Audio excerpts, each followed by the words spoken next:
just waiting for my computer to go from the top.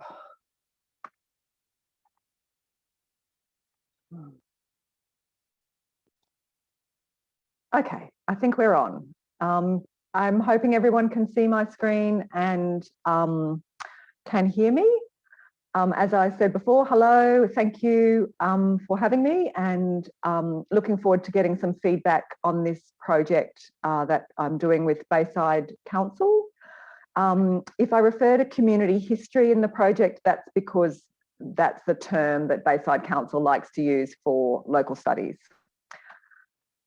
My presentation will just very briefly go over what seems to have happened in the past, and I just would like to acknowledge Jenny McRitchie, who was the local studies librarian for the City of Botany Bay Council, which was one of the amalgamated to form Bayside Council in 2016. So there'll be past, present, and what does the future look like?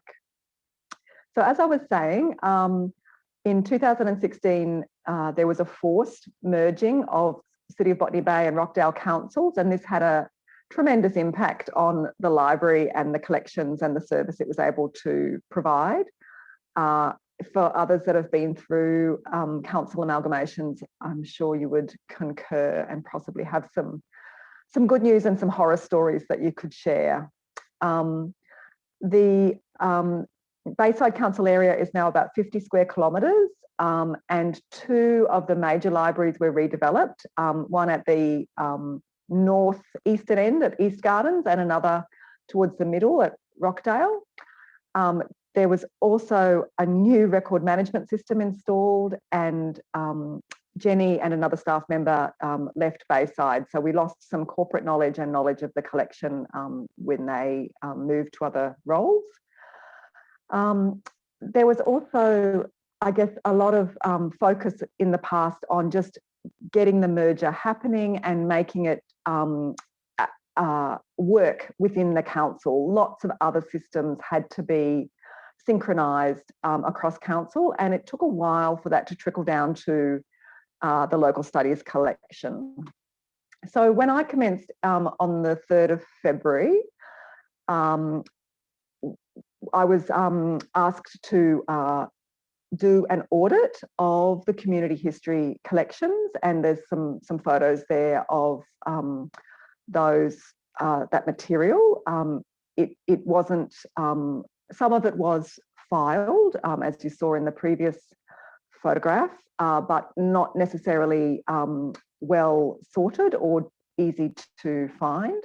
And some of it wasn't filed at all. And a lot of it was mixed up with council records. So material that the council is required to keep under the Local Government Act. We were also finding that local studies librarians were needed to be able to access council archives in order to answer public inquiries. And I do wonder, what do other councils do? It'd be good to talk about that towards the end. I've been trying to do some research and some benchmarking across other local studies libraries and local councils to find out if the local studies team manage their council archives as well as managing their local studies collection, if they're incorporated at all. Some of the challenges that we've faced are that it is very difficult for existing staff to juggle their business as usual work with improvement projects such as this, which require an investment of time. And I guess that's one of the reasons that the council decided to create the role that I'm in, which is a specific role designed to audit the collection. Our IT team were also juggling many competing priorities across all of council, and that meant that things that were digitised were not always stored in the best places and stored with the best naming conventions and things like that. And one of the largest challenges is that there is a a small museum collection as part of the local studies collection with quite a lot of 3D material, and it was well catalogued, but on software that's no longer supported by the council. It was catalogued in a system called Mosaic, and we now cannot use this data. We can see it in a PDF format, but it's not, we can't put it into the Aurora cataloguing system, or even an Excel spreadsheet, which we can then upload into Aurora. There were many things in the too hard basket, and you're probably all familiar with the 10 agents of deterioration, and I think one of those in particular applies in this council. We don't have rat plagues at this stage, we don't have flooding, hopefully no leaking, but we do have a lot of dissociation where original materials have been separated from their provenance information and their contextual information, if that was collected at the time. And there were a lot of things. I can tell that there was work done on interpreting the collection and promoting the collection, and a lot of public programs were done, but there was less work done on cataloguing the collection within the collection management system. As I said, there was quite a bit of cataloguing done within Mosaic, but we can't access that data now. A lot of the cataloguing is also not publicly accessible. So the model that is currently in place requires the local studies librarian to be the interface, primarily the person who assists the public to access the collection. There's not a self-service model in place at the moment. And currently there's only one local studies librarian for across the two, or what used to be the two council areas, and that 50-kilometre area.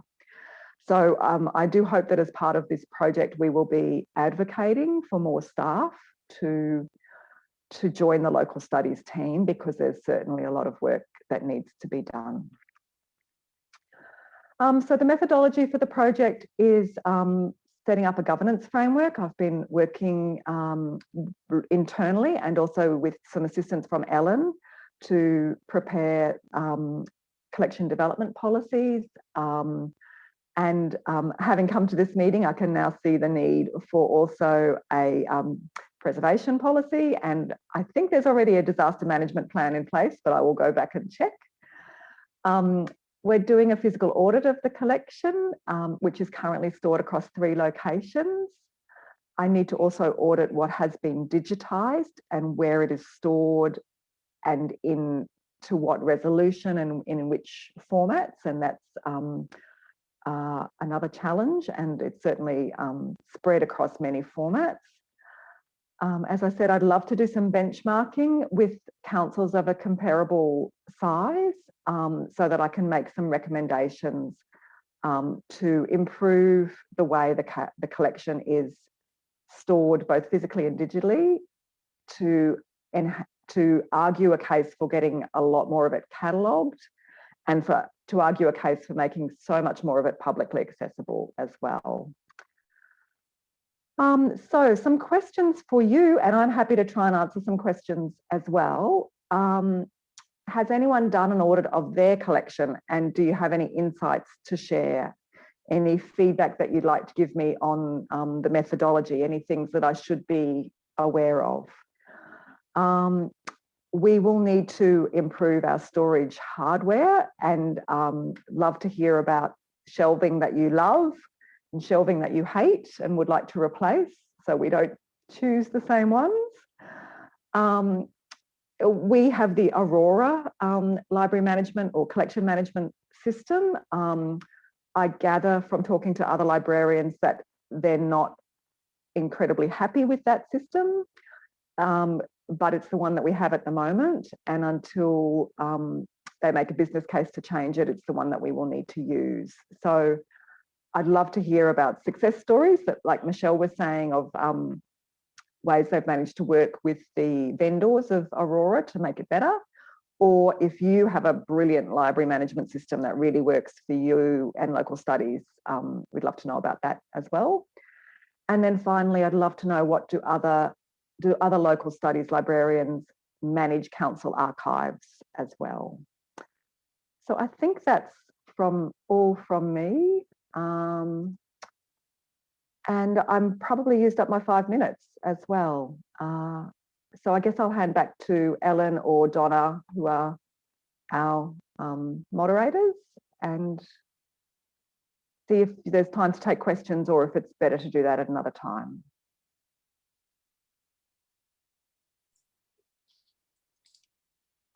Sorry about that. We have time for questions, so feel free, everyone.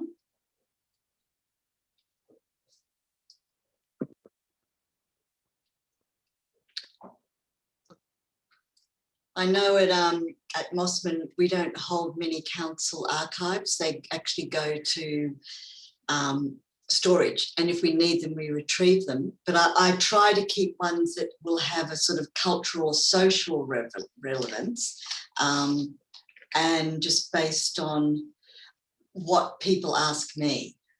So it sort of works that way. But it's easy enough to retrieve documents. Where do you store your archives, Donna? They store them with Grace, so off-site. Okay. And that all goes through the records department, which has a very, very good system of accessing information. So it's quite quick.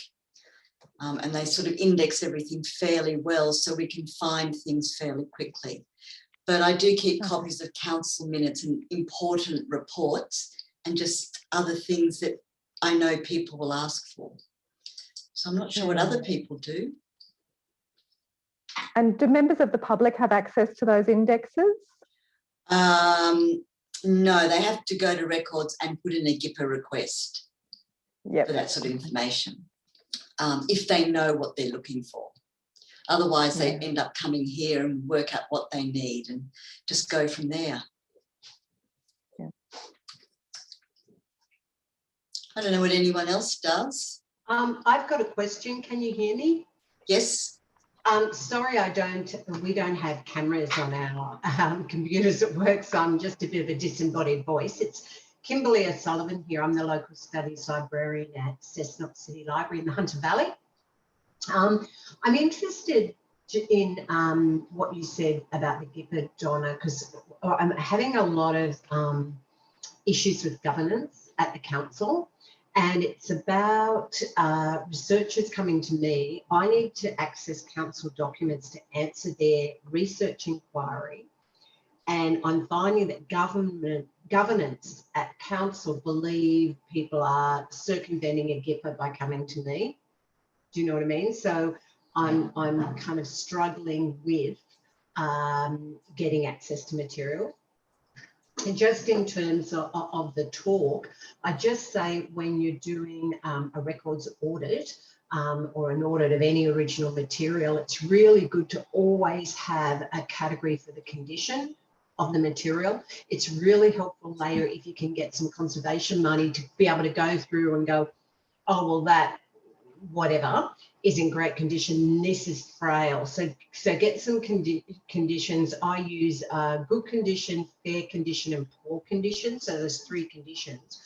And that way you can run a report on everything that's in your collection that's in poor condition. So if you can get some conservation money, you can pull it out. And that's really good to do when you're doing a local studies audit. And when I say an audit, I don't mean an audit as Ellen's facilitating. I mean a physical, records audit.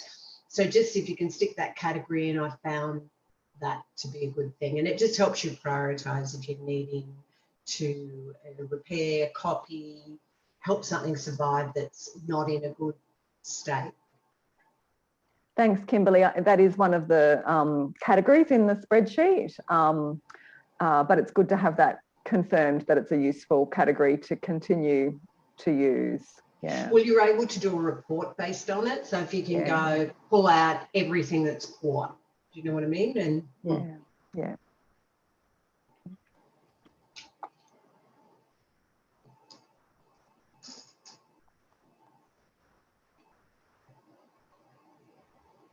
anyone else have council records in their collection? Yes, we do. Sorry, can you hear me? Am I Yes, on? yeah. Yeah. Okay, Amy Zara at Inner West.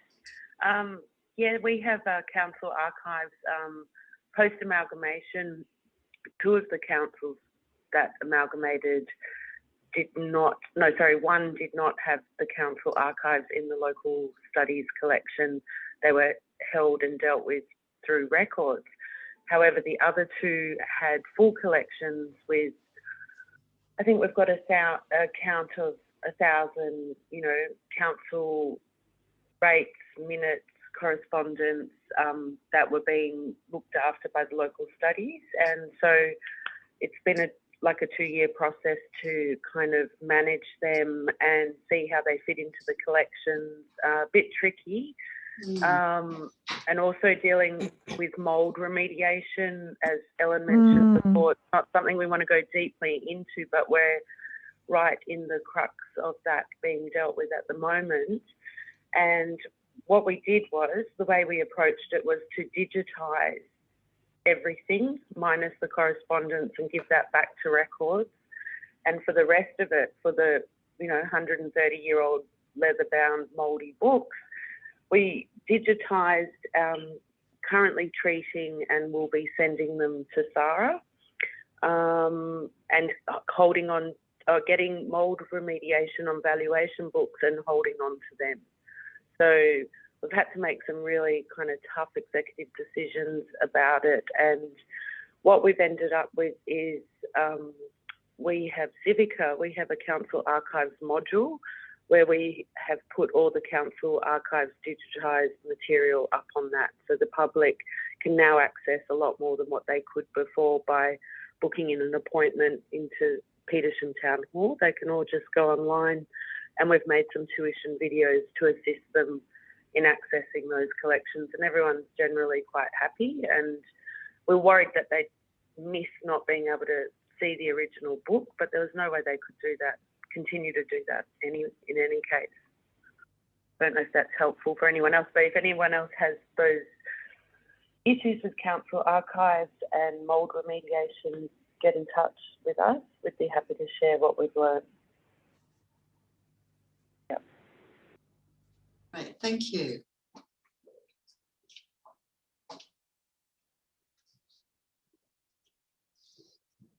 Yeah, I've got can you hear me? Yes, yep. Okay, yeah. So I've got some of the council archives here, which we're sort of currently digitising. We've got a state library grant. A fair swag were transferred to state records, and so we're negotiating with state records at the moment for digitisation of those. But then I discovered a large collection of valuation books for one of the former councils were extant up to 2013, but my understanding is they've been destroyed. So yeah, I know. I looked at the Wow. I mean, I looked at the definition. I looked at State Records Act, and yeah, they're state archives. So I have no idea how that happened.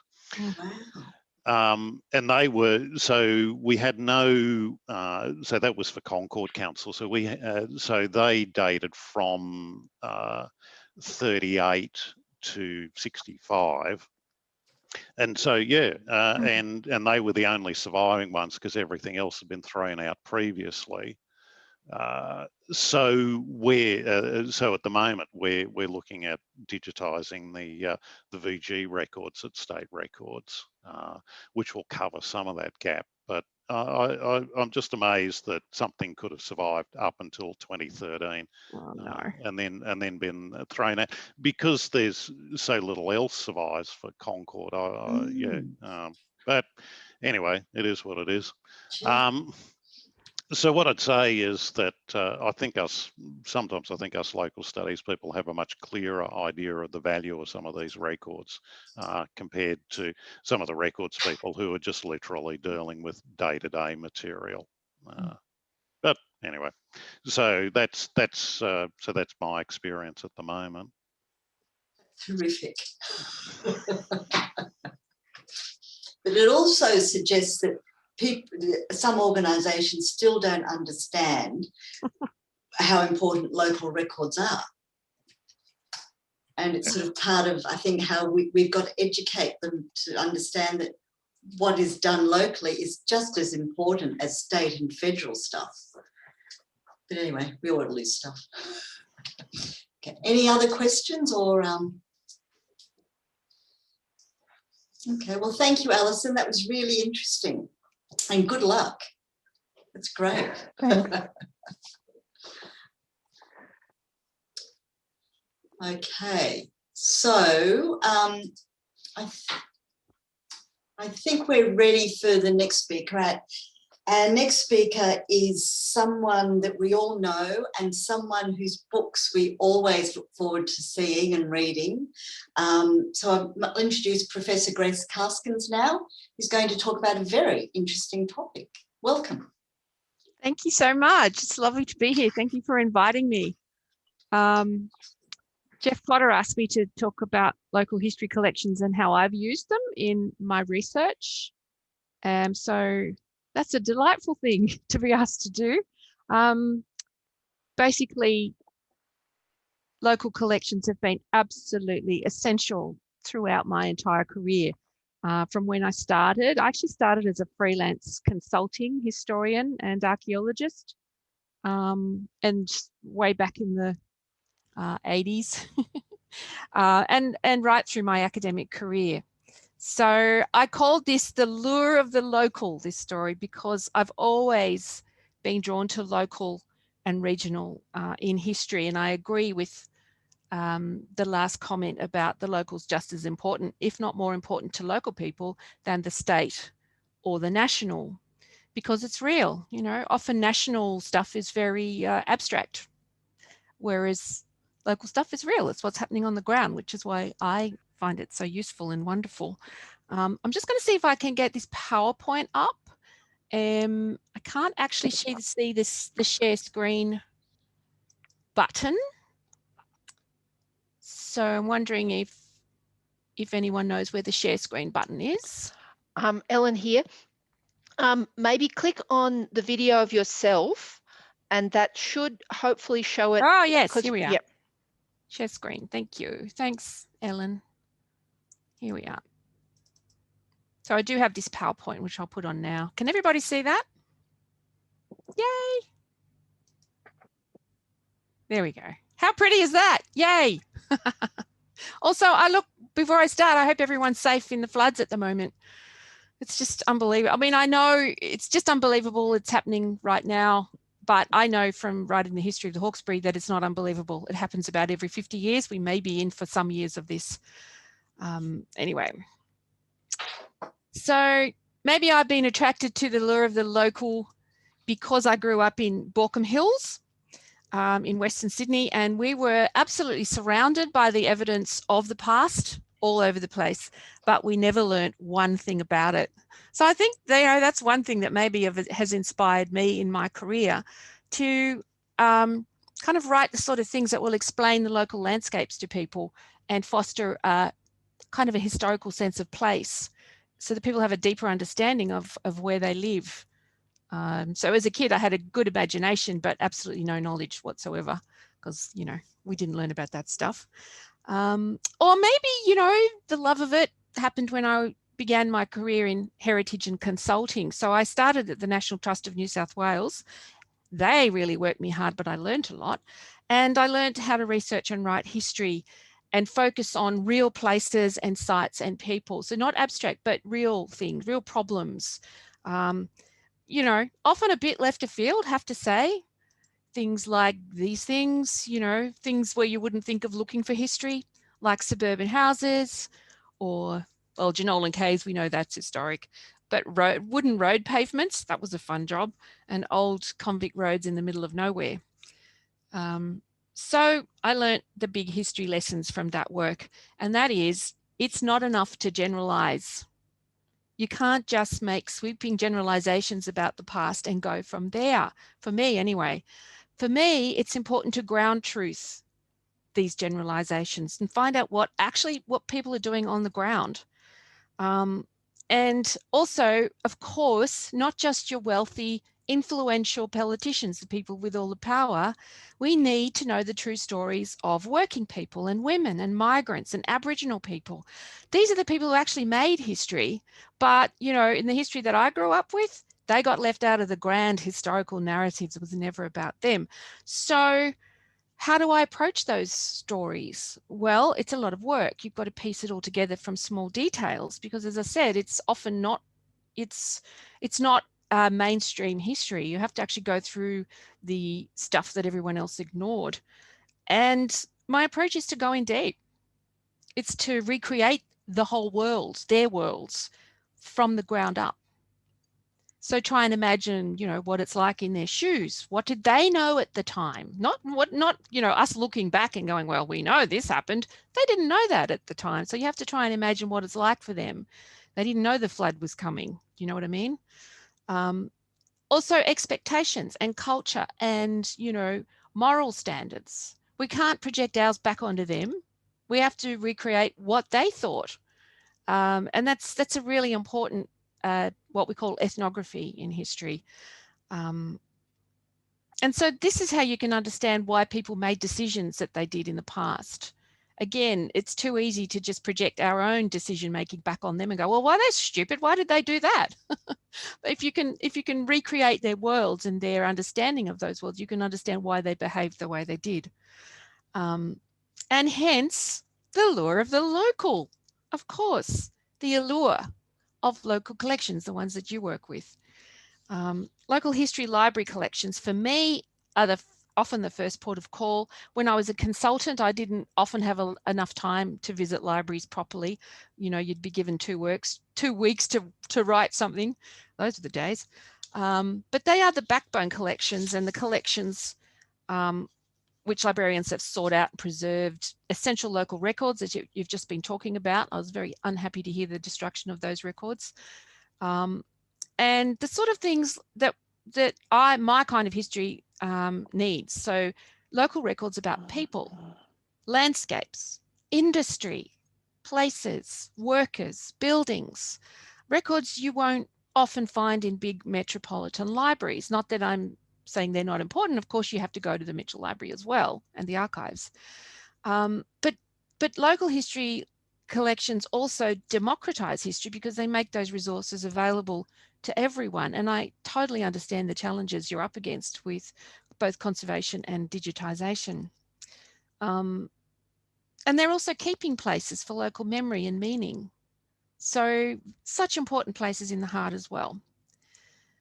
So I've also said in the title that this is a story about how these collections relate to the new wave of Australian history that we've seen over the past 20 or 30 years. If you're my age, older, you will remember your Australian history education. There was no Aboriginal history, for example, let alone any acknowledgement that the country was taken by force. And even when I went to university in the mid-1970s, there wasn't, that I remember, one single mention of Aboriginal people in the Australian history courses. Now that is unbelievable now, but this is what it was like. It was just wasn't there. And mind you, there weren't any women or migrants either. So very little to connect to my life because my parents are migrants. And rather than, you know, the epic, what is an Australian history is an epic story of the world's oldest continuous civilization. But instead of that, Australian history was seen generally as a kind of minor footnote to empire, the last of Britain's imperial annexations, you know. So the focus was all in, this is when I was at uni, was still on Australia's role as Britain's colony, starting in 1788 and nothing before that, you know, before that was a timeless land. Now we know that's not true. And then I also remember realizing when I started work as a historian, consulting historian, the other people missing in action in those early stories were the convicts. You'll probably remember this too. They weren't seen as settlers, even though that is exactly what they were. They were the first settlers. And that was funny too, because, you know, a lot of history still, particularly people who are from, say, historians not from New South Wales, they only really start when the free settlers come. So they kind of ignore all that convict history that founded modern Australia. So I think that's why I've always been drawn to the lost and silenced histories. I've always wanted to piece back together the stories that weren't told in the history that I grew up with. And, you know, it's only when you start to glimpse the vastness and the sheer drama of those submerged histories that you realize how narrow the old histories were. You really were only seeing the bits of the jigsaw that the colonizers wanted you to see. So old school history is very like the tip of the iceberg. But as you'll know, the tide has well and truly changed and turned in Australian history over the last 30 years, especially. I think there has been an absolute revolution in concepts, scope, historical methods, what we look at, you know, what we focus on, questions that we're dealing with. And so just in a nutshell, historians today explore both Aboriginal and settler histories, and hopefully do not just stick the Aboriginal history at the beginning and then forget about it. And I'm guilty of that myself in my younger years. There are reasons for it as well. And also what historians are doing is connecting the last 200 and whatever years with deep time, going back tens of thousands of years. So Billy Griffith's Deep Time Dreaming is a good example of that. And so what historians are doing is combing through those old documents again for missed clues, reading them against the grain for what's really going on in the past. And the other thing is history, of course, as you'll know, was not only recorded in writing. So historians are also breaking out of the archives and looking at other sources about the past. So archaeology and artifacts, so in museums, artworks, oral history, of course, landscapes and ecologies, landscape histories. A lot of histories, as you'll know today, about Aboriginal history now involve Aboriginal people themselves and incorporate their perspectives and traditional knowledge. That's very important. It's a complete breakthrough and it needed to happen. So just here on this slide, I've just got a few examples of this new generation of history. It's a very exciting time to be part of this new wave and to be doing history. And I just wanted, this is my new book, which was wasn't launched because of COVID, but it came out last September. And it's part of this wave because I too wanted to see across 1788 and connect the 50,000, unbelievable amount of time, but 50,000 years of Aboriginal history and geography of Dirubin, the Hawkesbury River, with post-contact history, with what we have now. And yeah, for this book, I researched in the Mitchell Library, of course, extensively, the State Archives, and exhaustively on the wonderful Trove. What did we do before Trove? Actually, I can remember, and it was much harder. But, you know, a lot of the real breakthroughs for this book, for my book here, came from local collections, and especially in Aboriginal history and environmental history, which were the two things I really wanted to focus on in this book, Aboriginal history and environmental history. And they, I think, should be particular priorities. If you do have funding for new acquisitions, they should be the top priorities. But, you know, when I say local collections, I'm actually thinking of even more than library collections. I often think how, as I was writing this book, I thought so much about how the traces of the past, so the documents, the artifacts, the paintings, were over time in a way flung out centrifugally. And they landed in all sorts of places. And so one of my jobs as a historian is to track those down and in local history society collections and local museums, in galleries, in company records and private collections, track them all down and put them back together. So I've got a couple of examples to tell you about. When I was researching and writing the deep time history of Darebin, the Hawkesbury Nepean, I was visiting local and museum collections, and that made all the difference to my thinking and writing. So I wrote about how edge ground stone axes came into use in the southeast part of Australia around 44,000 years ago. So it's quite recent, and how the Nepean River became a powerhouse of axe making because of all these cobbles that were exposed at one point in geological time. So these were the blanks for axe heads. And that's why it became a powerhouse of axe production. And I wrote about their practical uses and their spiritual dimensions. And then I read about how local collector George Bunyan had picked them up from local farm fence lines at Emu Plains. Well, why the fence lines? This was in the 1930s. This is George here in the middle. He had a big role in the local historical society as well. Anyway, I used to pick them up. Why were they at the fence lines? Because the farmers' plows would hit those stones and turn them up, and the farmers would pick up the axe heads and throw them over to the fence because they knew Bunyan wanted to collect them. So he'd go around the fences and pick them all up. Now, some of his collection ended up in the Nepean District Historical Society at Emu Plains, and here is one of them. This one's from Castlereagh. And you can just see some marks on the top here, straight lines. So the curator, Rachel Wong, and I were wondering what they were, and I stared at them, and then I realised what they were. They were, of course, the cuts made by the plough tines when they hit them. So this is an object whose history is written on its surface, and it's an object that connects up deep geological time, Aboriginal time, right through the 1930s collecting, which eventually led the axe head to land in a glass case at Emu Plains. Another place to find inspiring artefacts is the Hawkesbury Regional Museum at Windsor. But here they are Darug women's artefacts. So in the book, I wrote a lot about how, contrary to the man the hunter stereotype, in fact, women were the main food providers for their families, and the staple food on the river was yams. So yams are a general word for lots of different bulbs and rhizomes and things like that, but these are the true yams, the Dioscorea transversa. Now, women dug these up with their yam sticks, ganai or guni, and then prepared them and other foods using the grindstones at the campsites. So as far as I know, most local collections have boxes and boxes of stone tools, which are usually assumed to be men's tools. Very few collections that I know of have women's artifacts.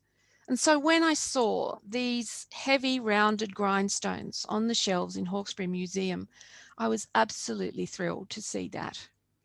And even more so perhaps to find these beautiful ganai.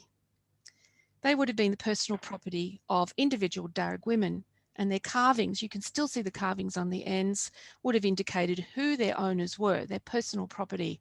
So what a link with the lost story of the Darug women of Darebin. I just wanted to also talk about a few published, I don't know if you can see me there, but published reminiscences. These are gold. They're almost impossible to read unless you know the area. So I've got Penrith City Library published Michael Long's Reminiscences of a District Veteran. You see all the little paper tags? That's my work, you know, finding all these beautiful details in there. Or Alfred Smith's Some Ups and Downs of an Old Richmondite. These were usually published in newspapers and then they've been published, you know, it's very convenient to have them in book form. And finally, this was done by a private person, Kathy McCarty, Reminiscence of Richmond. Again, my tags show you how much incredible information these publications have. So, you know, if you find reminiscences, yeah, get some money and publish them. They are fantastic. As I said, they're a bit hard to read if you're not a local, but if you take the time to understand where they're actually writing about and who they're writing about, you can reconstruct families, you can reconstruct landscapes, environments. A lot of that is about the floods. So it's really interesting to read that right now because, again, this is the repeating history of what's happened on the river, at least, well, at least for 200 years, but obviously back further than that. And then I thought I'd tell you just briefly about how discoveries in Penrith Library Local Studies collection led to Nadung's story. Now, this is where I found copies of local doctor's wife, Sarah Shand's stories about an old Aboriginal woman called Nadung, as well as some poignant photographs of Nadung. So here she is, and here's, these were actually published in the Nepean Times in 1914, and these are the photos in the library's collection. Now, Nadung was born about 1800, before the settlers invaded her country. So she witnessed the entire history of colonization right across the 19th century. It's an incredible story, and it's so rare to be able to tell these stories because, as you'll know, they're so obscure, not only for Aboriginal people, but Aboriginal women especially. And her story is about how young Aboriginal people at that time were just forced to adapt to living in a country that no longer belonged to them. So a really important story there. Anyway, Nadung befriended Sarah Shand, who was the doctor's wife, as I said, in the 1880s when she was an old woman. And then she moved in with her during the floods of the 1890s. I think she may have died in 1899, but we're not sure. We don't have a proper record of that. Now, Sarah Shand's stories about Nadung were published, as I said, in the Nepean Times, and it was through those stories that I was able to piece together Nadung's life. And that's very rare, as I said. It was possible to recover her experiences, her character, her beliefs, some of her traditional Aboriginal beliefs, and the way that she saw colonisation, not as a one-off event in the long distant past, but as something that affected her whole life and was still unrolling in her old age. I think that's a really important point. But wait, there's more. So the published Shand piece, this one here in the newspaper, is really charming. It's beautifully written. And Sarah Shand is an acute observer, and she has a really good ear for language, which is why it's such a rich source. But it looks like her narrative was heavily edited for publication because Penrith Local History Collection holds another darker version of Shand's stories about Nadung. And this, see this one? So this is the handwritten one. I think that's actually George Bunyan's handwriting. I think he may have been the interviewer, and here's the published one. And it's like, this is where we see Sarah making fun of Nadung, pestering her with uncomfortable questions and causing her distress. And so it's like the real version behind this sweet, kind public exterior. And read together, these are really an astonishing source about Nadung's life, but also about the racial attitudes and race relations that she had to live with at the time in the 1890s. I can't tell you how important it is to have these sorts of sources. And then, you know, I worked on this this has stayed with me for about 10 years. And uncanny things started to happen. It was really strange. Local history librarian Lorraine Stacker, wonderful person, pointed me in the direction of a photograph in Camden Historical Society's collection. Nadung, in a white dress and a hat, at the MacArthur family's property of their home at Camden. So you'll know the famous Camden Park. There she is. And it is her all right. Her withered hand is clear, and she even holds the same walking stick. But what on earth is she doing in Camden? The clue, this photo was the clue that led to this discovery that Nadung had actually married an Aboriginal man called Johnny Budbury, I beg your pardon, and she lived at Camden for perhaps 40 years. And that's not anything that anybody in Penrith knew. And then she returned to Penrith when in her 60s. Now, Sarah Shand did mention that Nadung owned a fine faded shawl. And then she said it had been a gift from the MacArthur women. I never understood what? That didn't make sense. But now it made sense, of course, because she'd lived there for so long, and the MacArthur women had gifted her this, one of their old shawls, but it was a very fine one. And Sarah Shand also said in her article that Nadung was wearing the shawl when she painted her portrait in oils. What? Wait, there's a portrait in oils? There was a portrait of Nadung? And for years, I wondered what happened to that picture. Where had it landed? Did someone throw it out? Was it in someone's garage somewhere? You know, imagine if it turned up. I couldn't imagine that ever happening. But after about 10 years, as I said, I actually Googled that painting one more time. And guess what? There was a hit. I was so shocked. And it was called Sarah Shand, Nellie the Cook. And it led to an art dealer's site. And I held my breath because it took a long time for the picture to come up. And it did. And here she is. It's a fine painting of a broadly smiling Nadung, her dark eyes twinkling. She's wearing a buttoned dress and a jaunty scarf and Mrs. MacArthur's fine faded beige shawl around her shoulders, just as Sarah Shand said. It's very satisfying when things come together like this after they've been separated for so long. So that's just a few. Look, that's just a few examples of the way I've used local records and how amazing they are.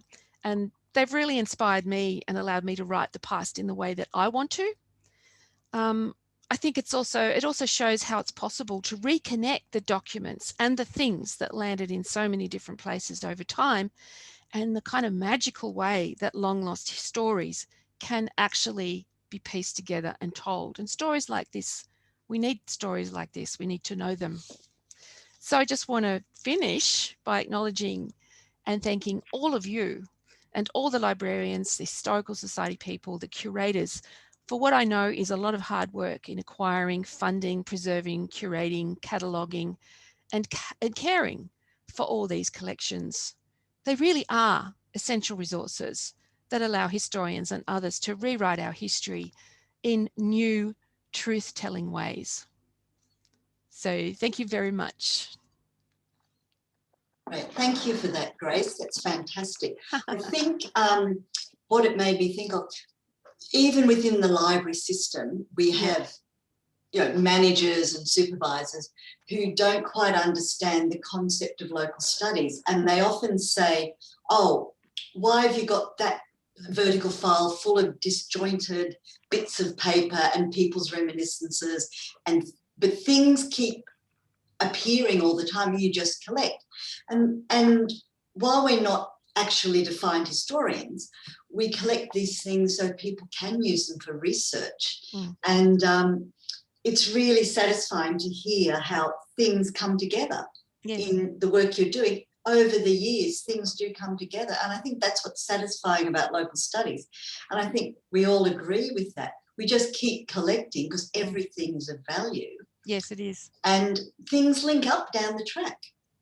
But it's convincing management sometimes to understand. No, I can imagine that. But, well, we have the same problem at university, convincing that local and regional is important. It's the most important thing for us at the moment, especially with Makarrata and trying to truth tell on a regional level so everybody gets it, Yeah. It's so important for us. Yeah. So, what can we do to convince them? I'm happy to do handstands for you.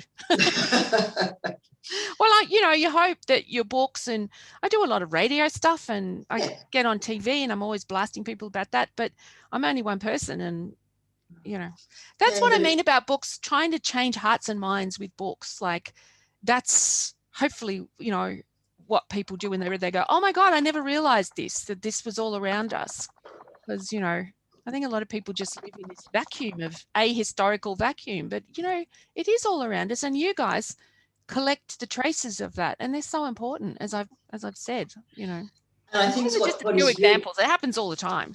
But I think what's really satisfying is the amount of work and research that now is being published, and people going down different tracks, like you say. Yes, right. Absolutely, yes, that's right. And also, even I think school curricula that allow students to do their own research, that's going to switch them on. I always say the history bug bites. I always used to try and teach my students to do their own research, original research, rather than just, you have to learn to do research by reading other people's work, of course, and you have to learn the theory and the history, but I also try to always give students a little taste of what it's like to do your own research, and there's nothing like it, as most of you will know.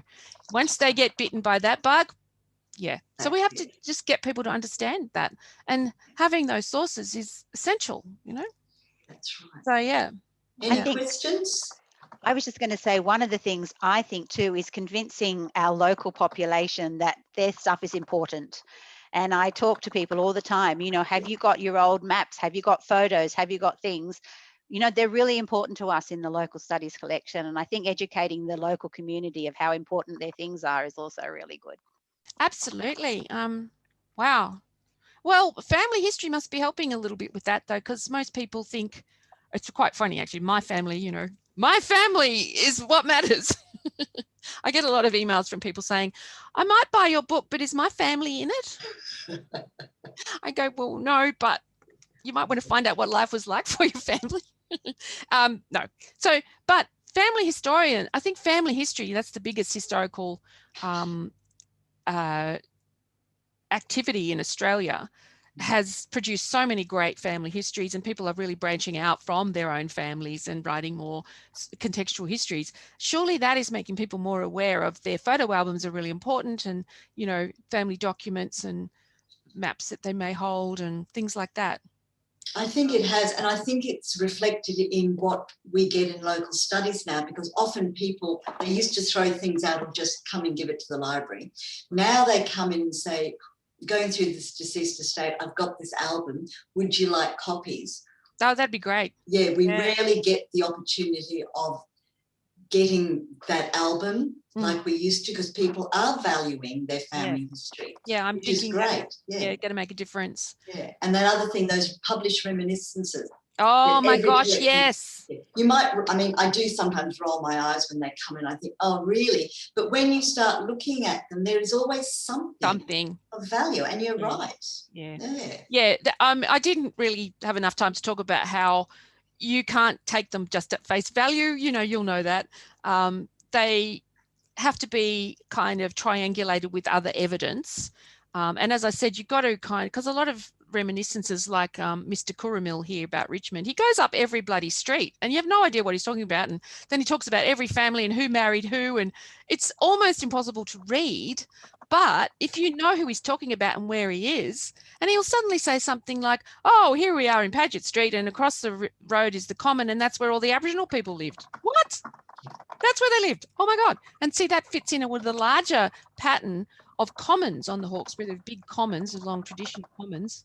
And that's the refuge that Aboriginal people found. They could live on commons and still hunt on them and live semi-traditional lives. Very important. It's just slipped into the narrative, you know. So that's why you have to read it. It's and can I just say? Yes. Can I just say it's Michelle from Hawkesbury. Hi, Grace. Hi, Michelle. I just want to say, I think with the publishing of material like that you have done in your latest book, it does promote the local studies collections, and also it highlights to the local community the importance of their collections, because they can see that their material is being used to evaluate things and to add to the community's history. So I think it's really important that high profile people like yourself are acknowledging local studies collections and making the, you know, just sort of enforcing to the community how important they are. It does add to our, it does help us. Well, Michelle, I'm in awe of what you've done on the Hawkesbury, because your work is incredible. Like the way you have tirelessly, you know, recorded, promoted, put it online, collected pictures has been amazing. So congratulations. I mean, this is a two-way thing. You know, I use the work that the fabulous work that you have done, and so many other local historians and family historians, a lot of family history. So yeah, we're in each other's debt. Any other questions or comments? That was great, Grace. Thank you so much for doing that. It was excellent. Yeah, and it helps us rethink what we do too. It sort of helps us focus on things. I do. Look, I just think I take my hat off to you because I realise the challenges of finding funding, and you get people who are clueless and they just want to put it all in the bin. I know. And the digitisation thing is that is a key to actually linking up collections, as you'll know. Imagine if you could link up reminiscences with artifacts in different collections. That would be really awesome. But it costs money, and you're right.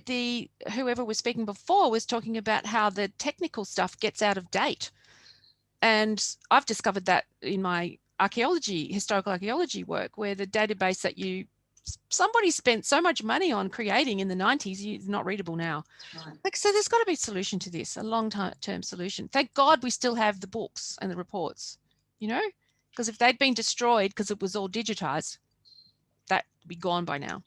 And that's something everyone has to remember, including management, and that's where you encounter some issues sometimes. Yeah, that's right. Yeah. No, it's super Thank important you. work. Thank you so much for our great pleasure. Okay. And we look forward to the next book. Oh, God. Actually, the next thing is a digital story map. Oh, great. Yes. It's for the Real Secret River Durabin project that I've been working on with Darragh Women. Michelle knows about this. It's been a 3-year project, and it's recovering we have 90 recovered and 90 Aboriginal place names for Durabin back on the map. And the story map will tell the stories around those place names. Oh, fantastic. So that should be, hi, Jeff. I can see your little thingy up there. This is fun, isn't it? So that should be ready and available in about a month. And also we have the Durabin exhibition opening on Saturday at the State Library of New South Wales. And that will be up for a year. And we're hoping to have the map there for people to look at. But it will also be online through the Dictionary of Sydney. Oh, fantastic. Thank you. Pleasure. Okay, I had to give a little plug there. Thank you. Bye. Bye.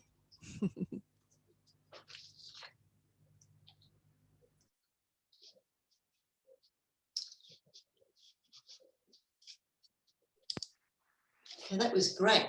We've got a bit of time before the next speaker, so I don't know if Angela, are you ready to present or?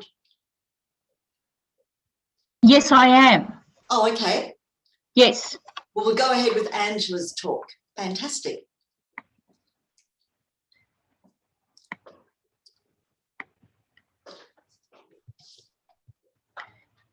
Can you see my screen? Flashing. Yes. Can see it now. Great. Okay, so hang on. I just want to move forward. Can people see it moving forward? Yes. Okay, right. I'll start at the beginning. Okay. Okay. Thank you very much for the opportunity to speak today. As some of you know, I've done a lot of research over many years on the Chinese market gardeners in the Ryde area. And I've given talks to interested groups like to the Historical Society. But the information, I've been collecting it for a long time, but I've never really gotten it out to a much wider audience. So I decided that for Lunar New Year this year, I'd work on a number of social media posts to kind of test the waters. Now, the library doesn't have its own social media account, so all the content that we want to get out there have to be posted by our comms and media team. This actually works well. We've got a really good relationship with that comms and media team, and of course they're always looking for content. So what I decided to do was to prepare 6 short biographies with photos extracted from the records that I've researched at the National Archives of Australia. And the information contained data about the market gardener, his year of birth, his year of arrival into Australia, and where he worked. But the other thing I did deliberately was to include information about the local residents. So the local residents who gave references for the market gardener and also tied it to a local area so that somebody could be interested perhaps in the market gardener. They might be interested in the fact that the market garden was in the same street where they live, or perhaps that their ancestor had provided a reference for the market gardener. And I chose the content carefully because I really wanted to emphasise this idea of connectedness, because sometimes with these stories of Chinese market gardeners, they can be seen as different or the other, or not having a connection and being part of the history of an area. I also chose the photos carefully. Now, my current license makes me look like I'm dead, but I didn't want the photo to be discussed because it showed somebody with bad teeth or bad hair or something. I didn't want that to be the thing where comments were made. And I was working on the assumption that showing a photo, telling a story, creates a sense of humanity. So this was the first post. So there's the photo you can see.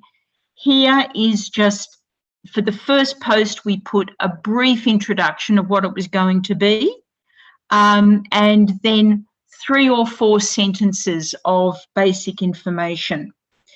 Council, of course, uses a number of forms of social media, Twitter, Facebook, but all have slightly different purposes and different posting times. So what Council decided to do with the Chinese market gardeners was to post them on Instagram. So this is a second example. Just as I said, you know, for 15 years he lived and worked at Enoggera, a suburb of Brisbane, where he lived in Ryde, whether he was working under a different name, and who provided him with references so that he could come back into Australia without having to do the dictation test. So they were posted throughout February to coincide with Lunar New Year. And the first post was Tuesday, the 2nd of February. And I sat back and waited. I was obviously hoping for a reaction. I have to admit, I was also a little bit scared because I didn't know whether there would be any kind of racist commentary that would come through. And, you know, really one doesn't know.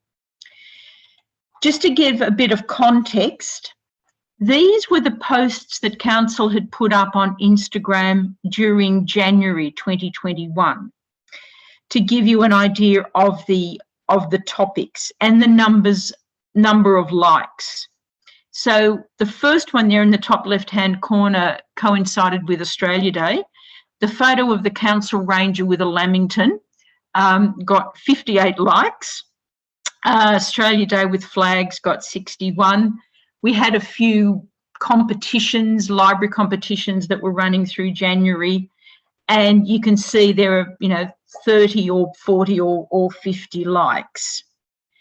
So this gives a bit of context then to our market gardener posts. So as I said, there were 6 posts throughout 3 weeks of February. Some of the posts received about 20 likes. The most, in fact, was the first post, which received 56 likes, which is kind of of the same ballpark as the likes for the posts during January. There was only one comment that was put on there.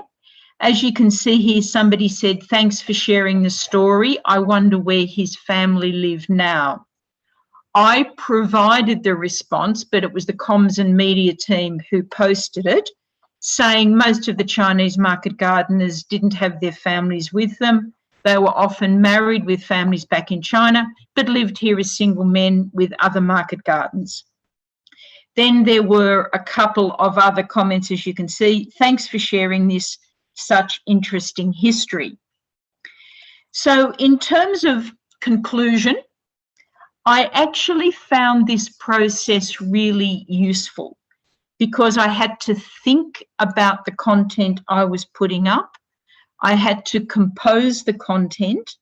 And to be honest with you, I find it easier to write 4,000 words than to just write 40 words, because you really have to be very, very tight about it. The number of likes was within the parameters, but obviously what I was looking for was more engagement. I don't consider likes on Instagram really a form of engagement.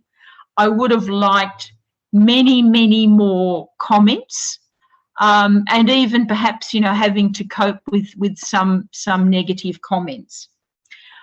But I was treating this as a first step of just kind of testing the waters.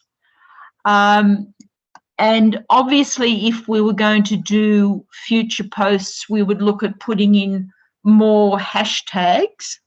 But I suppose one of the disadvantages was that I couldn't link it to records within the collection, because these records are not within the collection, they're with National Archives, and they're part of my research. But I still found it useful as a process, as I said, mainly because it gets you thinking about telling a story, trying to make connections, and I'd be happy to try this again, as I said, with a few modifications. That's it.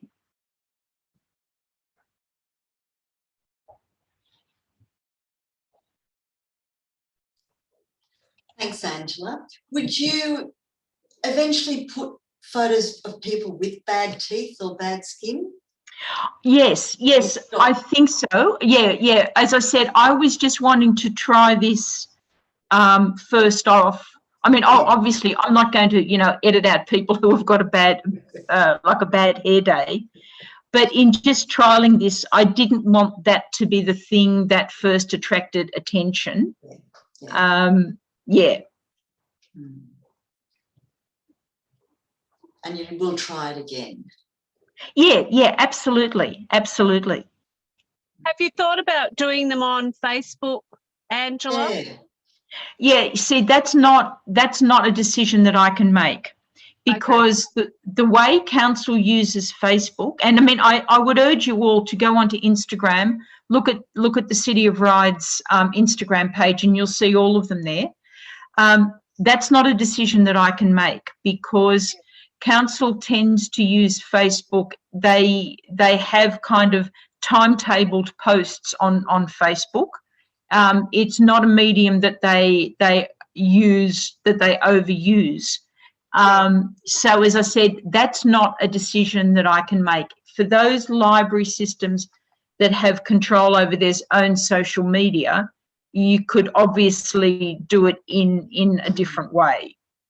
Could they just do one post that directs people to the Instagram page? So to promote the Instagram page, not individual ones, but just the one. Yeah.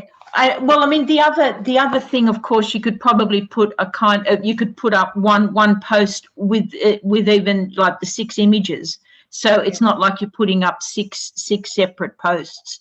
Yes. Look, I think it's definitely worth trialing.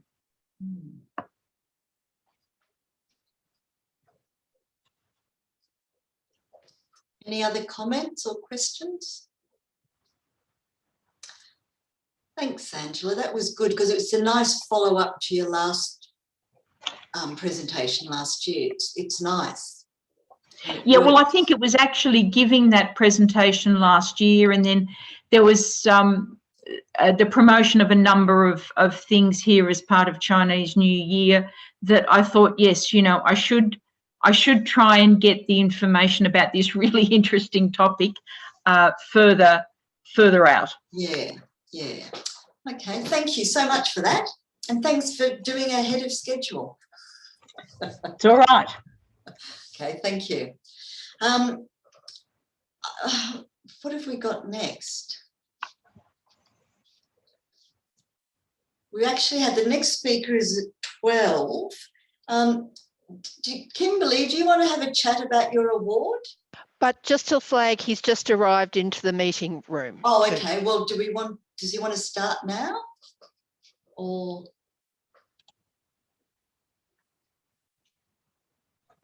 you could ask. Would you like to start now, Eric, or happy to wait till 12? If possible, could I wait till 12, please? That's fine. That's fine. Not a problem. Kimberly, are you there? Yes, I'm here. Would you like to talk about your award? Oh, yeah, thanks very much.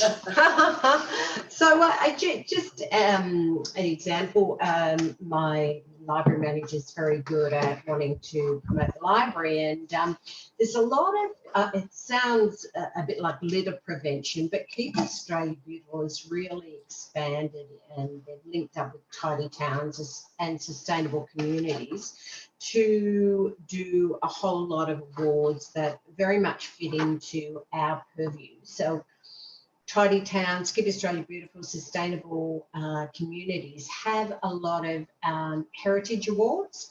And I just won the one for heritage and culture for our region. And it was really easy to do the criteria because it's just everything that we do. And I do think that as local studies librarians, and I'm not a librarian, people might know I'm an archivist, but same in the archives professions or for librarians, I think we do amazing stuff all the time, and I think we really do hide our light under a bushel. I think we just go ahead and do it. But I'll just give you an example of the Heritage and Cultural Award, because all of you guys could have done it for your areas. So it says the Heritage and Culture Award is for community projects that enhance and protect either our built heritage, natural heritage, local history, or events that showcase a local area's heritage. So a lot of it is commitment to promoting built heritage, such as buildings or other infrastructure, education projects, research, proactive long-term planning. So it's all those kind of public programs that we run, educational things, everything. And it's just great. It's just good for raising your profile and just getting some recognition. So say I got the award this morning and the mayor zipped over, because we know our mayors love to be in everything. And it just puts you in good stead with the rest of the council, with the councillors, your managers, that kind of stuff. And why does that matter? Well, it's nice to get a pat on the back, but it's more when you want resources. I find, you know, when you want resources, you want extra commitment to something. When there's been an external recognition of what you do, it's just really a good thing.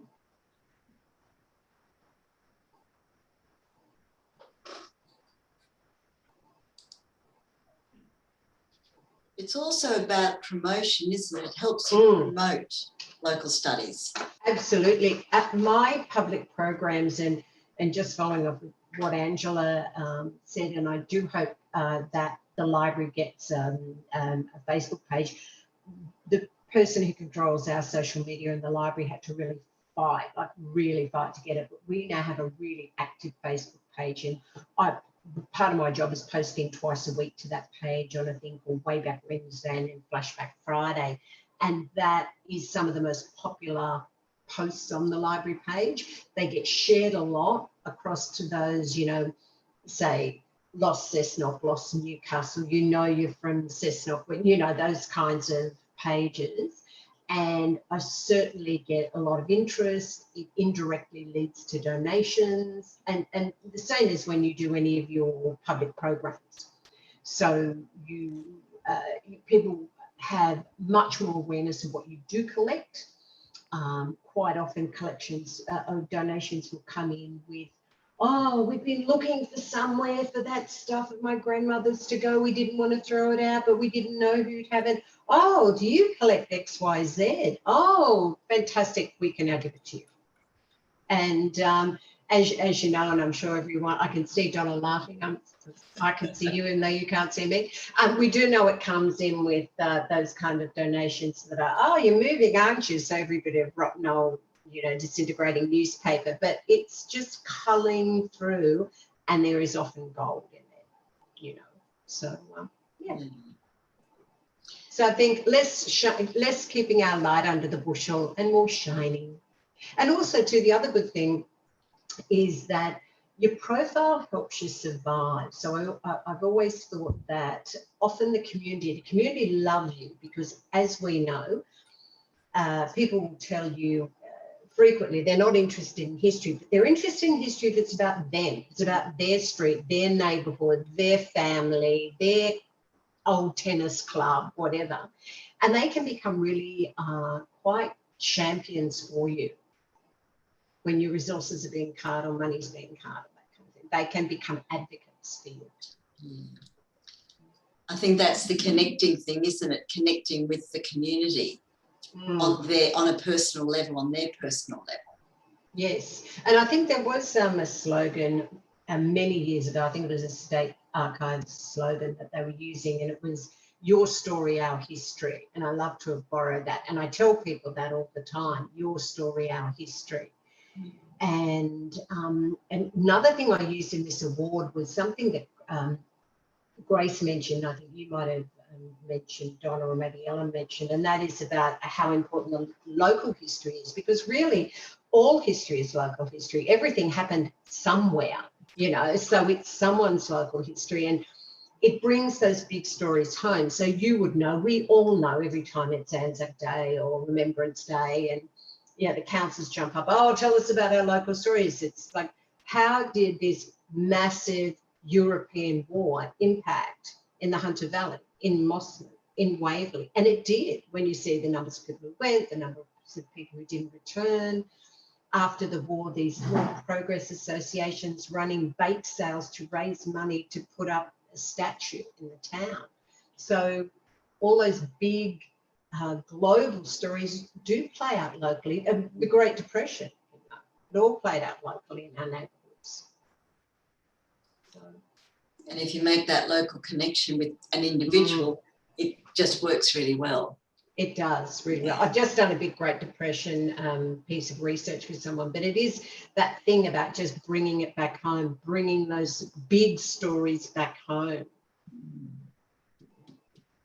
In an inviting way. I think that's yes, and in an inviting way, I mean, I think we all have to learn to write history that people actually want to read, and you can't underestimate how much, I mean, I laugh and my team leader laughs, how much people want that big story to be about them and their family, and I think we just have to diplomatically play to that a bit too. So sometimes I do research for people and I say, so see, you know, your family was really impacted by this global depression. It's like, wow, yeah, my family was right there in the middle of the Great Depression. And I mean, it is accurate, but it's kind of a bit of a good PR to do too. Okay, thanks, Kimberly. No worries. And congratulations. Oh, thank you very much. Okay, Kimberly, where are you based, Kimberly? I work for Cessnock City Library, so that's in the Hunter Valley, and it's in the lower part of the Hunter Valley. So you think Newcastle on the coast, and then if you just go in, go west, so into the valley, we're at the lower part of the valley, and the other end of it is the Barrington Tops and Mountains. Actually, I was just going to say the one really important lesson I've learned through COVID is that the effects of an event on a population varies from person to person.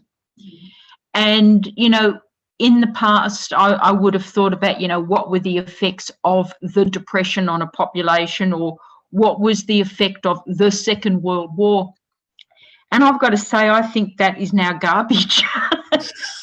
Because look, we've all lived through the last 12 months, but the effect on individuals is different depending on what your particular circumstances are.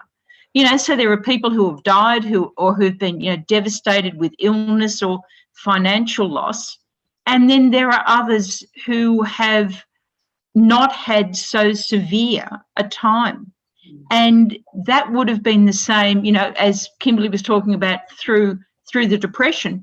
I grew up with, you know, stories of my family's, what happened to them during the Depression. But if you had a job during the Depression, it probably wasn't that bad. And that's the one lesson, the really important lesson, I think, that I have taken away from COVID. Yes, I totally agree, and I apologise if I've seemed to be simplistic. I'm not at all, and I'm always telling people that, because you would have people who come to you and say, "Tell me about the history of Ryde." So I said, "Tell me about the history of Cessnock." It depends where you were standing, what your history of Cessnock is. If you are a coal miner's wife who's just found out she's pregnant with her 14th child, her life experience is very different to anything you're going to read in any official histories of this part of the Lower Hunter Valley. And there's actually a really great quote, and it came out, it was a COVID quote, but I actually now use it for history, and I'm happy to type it up here if you want. And it says, "We are not all in the same boat, we are in the same storm. Some have yachts, some have canoes, and some are drowning." And I say that, if you were in a very privileged position, that you have a cushion to impact you in the Depression, if during war or anything else like that. If you're just getting by, the impact is disproportionate on you. So we're not in the same boat, we're in the same storm, but I'm always talking about that. And as we all know, people who don't appear, and we all probably have those dreadful municipal histories that seem to churn out in the 40s and the 50s. And unfortunately, many of the old historical societies treat like it's some Bible. And they're just missives of who is not in them. So I'm often going, yes, well, this is very nice, classic municipal history of the 40s, and all these people are absent from the story. Great. Thank you very much, Kimberly. Okay.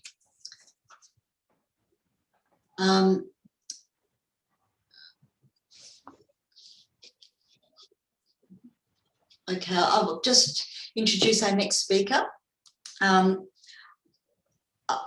I'm really pleased to be able to introduce our next speaker, and I'm very embarrassed that I had not come across his work before.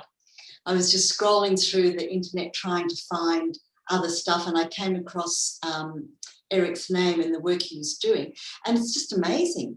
So I'd just like to introduce now Professor Eric Champion, and he'll talk about interactive history and digital culture, which I think is really relevant to what we need to do next. So thank you, Eric. Thank you. Can you all hear me? Yes. Good.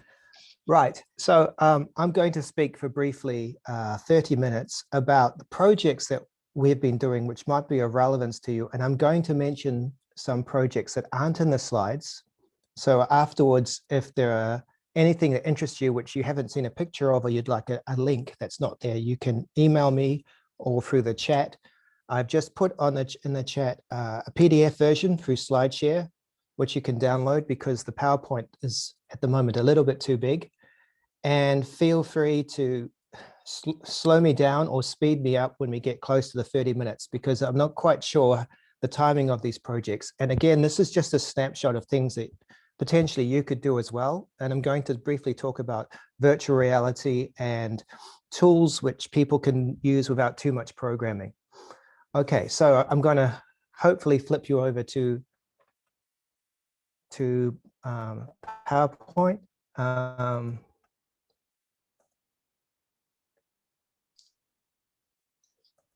Well, that's interesting. Let me just, here we go. See if that works. We've got the screen, the slides. You got I just see black. Okay, do you see a photograph? Yes. Good. And then all the other slides at the bottom. Yep, you just need to click on the swap displays, and I think it's mirror display. Yeah. Now, is that better? Yep, perfect. Yep, that's great. Thank you. Funny, it worked perfectly yesterday and I haven't changed the settings. That's technology for you. So briefly, I'm going to talk about virtual reality, augmented reality, etc., but also quite a bit about game design. So for the last 7 years, I've been at Curtin University, and for 4 of those years, I was a UNESCO chair looking at the problems of virtual heritage in particular, and tools that we could develop or platforms so that people could share the projects a bit better. So I'll talk briefly about those, and hopefully there's some ideas that might interest you as well. And I should also say that I have been working with digital humanities people, and with particularly the Curtin University Library and also the GLAM sector in Australia and around the world, to develop workshops to test some of these tools. So without further ado, I've written quite a few books and journals and paper articles, and the problem of being an academic is that although you're cited by your peers and your specialists, when you're looking at tools, evaluation, and whether they're good or bad, a lot of non-academics can't afford to buy the books or don't know about them. And secondly, and I found this with at least 2 or 3 of my books, the technology is out of date by the time you read it. And for MIT, I've written 2 book chapters. They've both taken 5 years to publish. And within 2 years, what the technology I talked about was out of date. But with my own books, they usually take 2 or 3 years. My latest book is taking about 4 or 5 years, and it's out of date already. So we have this real problem with obsolescence of software and technology. So what can we do? We can build open access, etc. Or we could also test our workshops, our tools, and our projects with the public. So my research, as I mentioned, is virtual heritage, and the simplest definition of it that one can find is it's virtual reality synthesized with cultural heritage, or virtual reality used for the purposes of cultural heritage. And there is a lovely UNESCO definition about it as well, about what intangible and tangible heritage is. And I would argue there has been a good shift in the last 30, 40 years to look at heritage as beyond just the built, the made, and look at it in terms of the communities that use those artifacts. Unfortunately, in virtual heritage, if you look at most of the projects, they're buildings, they're objects, they're actors, but they haven't yet worked out how to interactively and immersively bring the public into understanding through interaction and immersion. So quite a few years ago, I suggested, can I get rid of that? I suggested another definition where virtual heritage has to actually explain what things mean to people from the past and explain the cultural perspectives of people from the past in distant places. And unfortunately, virtual heritage and its superset, virtual reality, was founded, inspired, and brought forward by computer scientists who specialize in computer vision. So it's usually very vision-centered. And it's usually this notion that the technology can provide everyone with the same experience. And one aspect of this is that when you're in a virtual reality experience, people often think that the intention is to replicate the current world from your perspective. And I argue in cultural heritage, this is not a good idea. So we could create a Roman world, but if this is a multi-character environment and someone comes up and talks to you about the local bus station at Mosman, the whole point is lost. So with virtual reality, we can rather use the constraints and not just the affordances to make people have to think and act and behave and observe like people from the past. Does that make sense? So virtual reality doesn't have to be about realism. It can be about simulated understanding of how other people understand the world. And I think that's very effective. A second thing that virtual reality can be very powerful for, and David Attenborough has said this himself, it's very good for explaining process. It's just that many of the projects don't do that yet. They're too busy about trying to replicate reality and make you think it's realistic, rather than trying to make you experience something which you wouldn't otherwise have experienced, or understand something which you might not understand from another medium like books or films and so forth. And one example, a very simple example here, and forgive me for the resolution, Demetrius Lassette, about 7 years ago, came to Perth. I had a little grant, and he explained how he developed his little projects in Brazil for the community. Where he lives is the most famous Rococo/Baroque church in Brazil, and it's got a huge graffiti problem.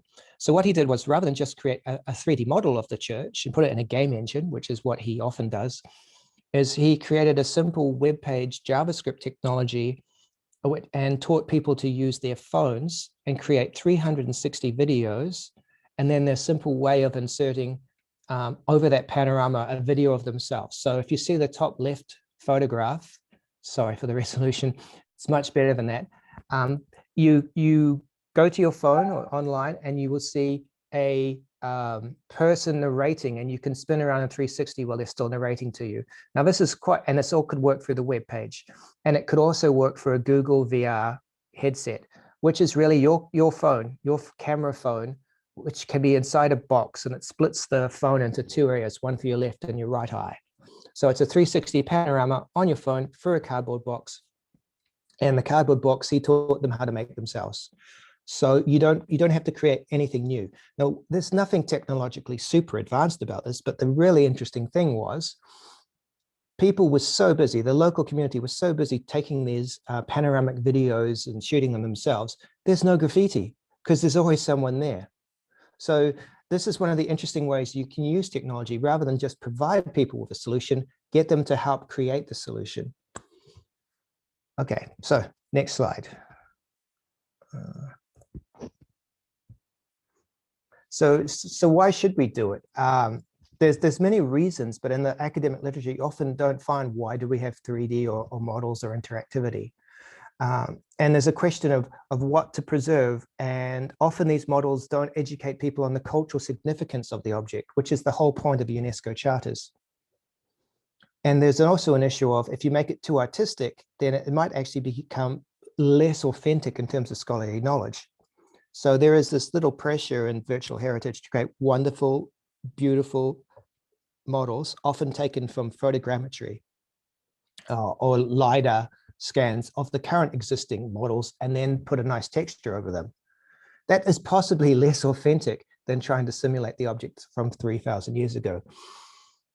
So we do have these issues. And this project above, I'm not sure, I have a photo of it later on. What I did instead was we have this giant curved screen at Curtin, 8 meters wide, nearly 180 degrees round, so a semicircle.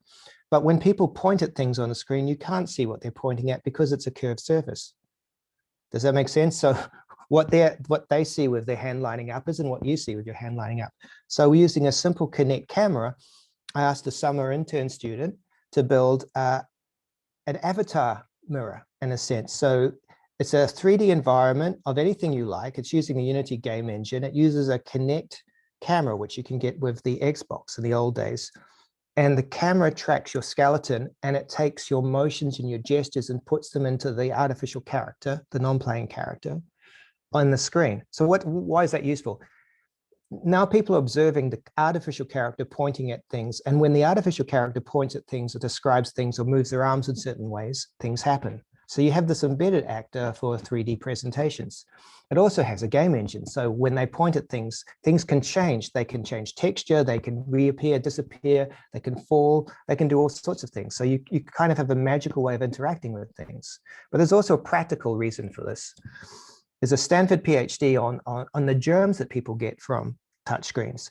And now with COVID, we have extra problems with VR headsets because you have to clean them after each person. It's almost practically redundant to use a lot of these VR equipment now because of COVID and other things. But with camera tracking and using simple technology like the Kinect, well, Kinect camera was great technology, but accessible technology, you can allow people not using touch directly, but using their bodies and other interfaces of gestures and sounds and even smell to move the interface. And the other interesting thing for me is that it's one thing to look at exhibits, but it's even more interesting to see how people interact with exhibits and then join in. So that's a reason why I was moving away from the normal definitions of virtual heritage, which is basically just virtual reality applied to cultural heritage. And I thought, what is the point of simulating the past? Is it just to make it look nice? Is it just to make it look like you have a powerful computer? No, it's for people to try and understand what was important to people then. Unfortunately, this very simple point seems to be lost in many of the projects. And another issue is technology. So this is a 2-year workshop project in America. In the first year, they were taught augment. There were teachers, librarians, even architects, etc., who taught at school or university. And the workshop grant allowed them over 2 years to be taught the technology and come back the year later and show what they've done.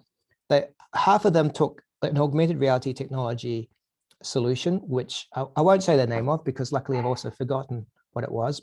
But the interesting thing about it is when they came back, the technology had disappeared.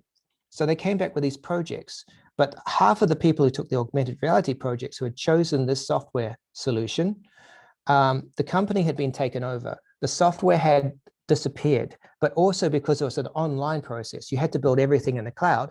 People didn't have their own models. So they lost everything.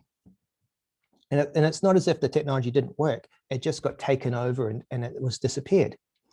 So I realized that it's not just virtual reality, it's also augmented reality. There's this major perceived and designed and accidental obsolescence problem.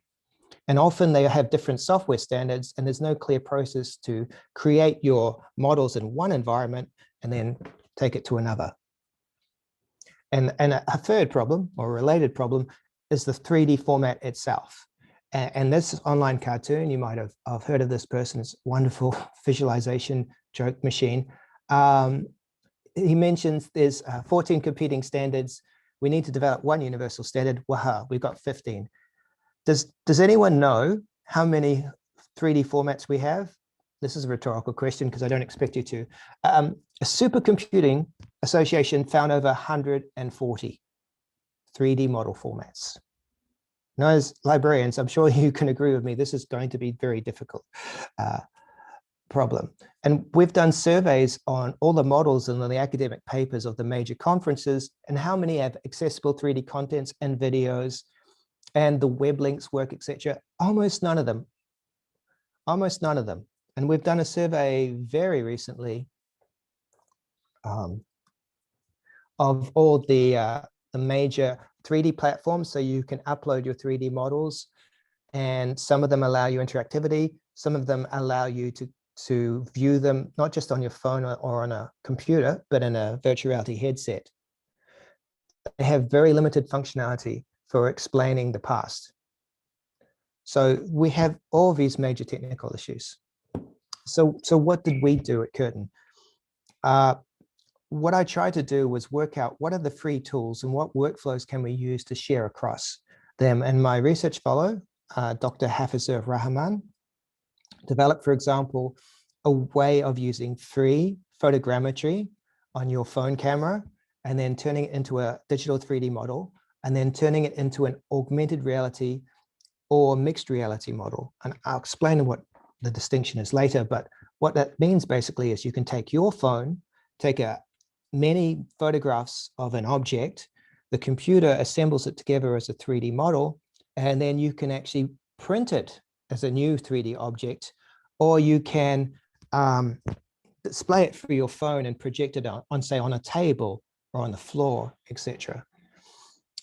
There's interesting copyright issues. For example, and when I went to Weta in New Zealand, they've made a huge 3D sculpture of one of their trolls from The Hobbit. It's about 4 meters high. Now, Tolkien is actually owned by 3 companies / organizations. The 3D model is not probably owned by Weta, but by the Tolkien estate, by the film companies, etc. And yet, because they've made a physical model, if people take photographs of it and then make their own 3D model, who owns that? It's very unclear. And it might not sound important to you, but in, for example, paleontology, people hide their hominids, their skulls, but they release the dimensions in their academic papers on ancient humans, for example. And there's a company called Bone Clones, I kid you not, who goes through these papers and reconstructs these digital models of these ancient humans that you wouldn't physically be allowed to visit because people are so protective. So there's a really interesting issue where the digital becomes the real or a simulation of the real again, and who actually owns that process. But the tools that we used, we created online courses like at Udemy, etc., that were free. Now there's a problem in that there's quite a few processes and steps, but people began to really understand the problems of, say, taking photographs of glass and unusual objects to create 3D models. There's quite a bit of practical experience learned from it. So we can create many interesting VR and AR free tools and host them for free, The problem is still connecting all these different tools that you need. But another community aspect, and hopefully I'm going okay for time here. Yes, I seem to be. Another community aspect is using them not just in front of you, but behind you. So I'm just going to see if this works. No, it didn't work. So this is on the left is, they're all the same project. This man, Dr. Jeffrey Jacobson, built an Unreal, the game engine, and then he exported to Unity as well, a sort of composite temple for Egyptian archaeologists or Egyptologists. And they used these 3D models to teach. But with puppeteers, he worked out a way of allowing the students in the class to do their ancient Roman, Egyptian, etc. plays in front of the game environment. So the game environment becomes a 3D backdrop, and the puppeteers control the characters who respond to the human actors in front. So if you see the bottom right-hand side, the human actors are the students of it could be, he's got Roman and Egyptian models, they're free, for example. They use either a projector or a large screen. The game engine is projected around them because you can actually project it on multiple walls as well to create more three-dimensional effect. And depending on what the human actors do in front of the backdrop or background, that game environment background changes to show rituals, etc. And as a side result, the students become very good at learning these ancient Latin and Egyptian plays and the native tongue. So this is a way you can use a game engine as an interactive simulation, but also as a learning tool. This website was called Public VR, and all the models were free online, including its game environments, or should I say simulation environments, but I think it might have moved, so I can find for you where they are now. But you could download these things, and all you needed was the Unreal game engine to use them, or run them in a web page even.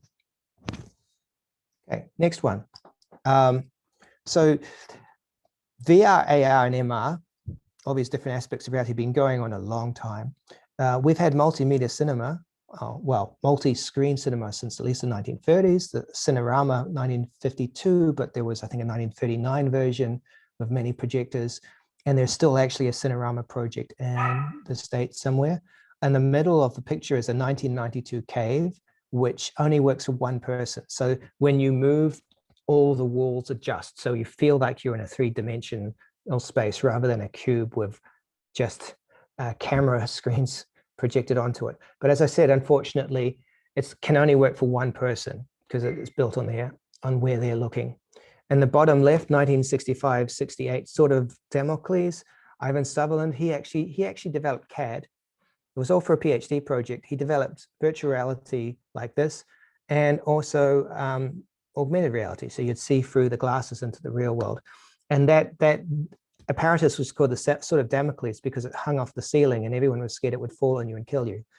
But it was pretty impressive. In the middle bottom is one of my students who's actually using the relatively cheap panoramic movies, which can broadcast to you through your phone at the same time as you're taking the movie remotely. And I'm not sure how much it costs now, maybe $3,000 or $4,000. It sounds a lot, but you can get a smaller version for well under $1,000. On the far right is the Sensorama, which had 3D, wide vision, motion, color, stereo, sound, aromas, wind, and vibrations, developed by, I forget his name, Morton Heilig, I think it was. And his widow or his family still own a website. And until recently, they were actually offering for you to buy it. So this is from 1952. Oh, sorry, 1950s, 1962. So these multimedia cinemas have actually been around a long time. And as I said, augmented reality is arguably from the 1960s. Depending on what you mean by video game, computer, and we're talking 1950s. So that's about 70 years now of this technology.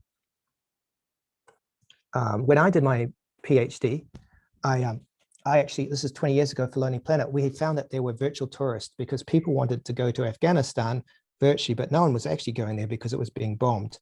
So I built these online multiplayer worlds where you went for the archaeological simulations, you had to do certain tasks, and then you would be taken to a more game-like environment, which explains sort of a mythological tale. And this was in Palenque and a Mayan civilization in Mexico from 1,000 years ago. And unfortunately, of course, there was a beta product. It wasn't high resolution, but it had all sorts of interesting things going on. And evaluation of the people was sent to me through PHP. And I found that the people who completed the game tasks the quickest understood the least.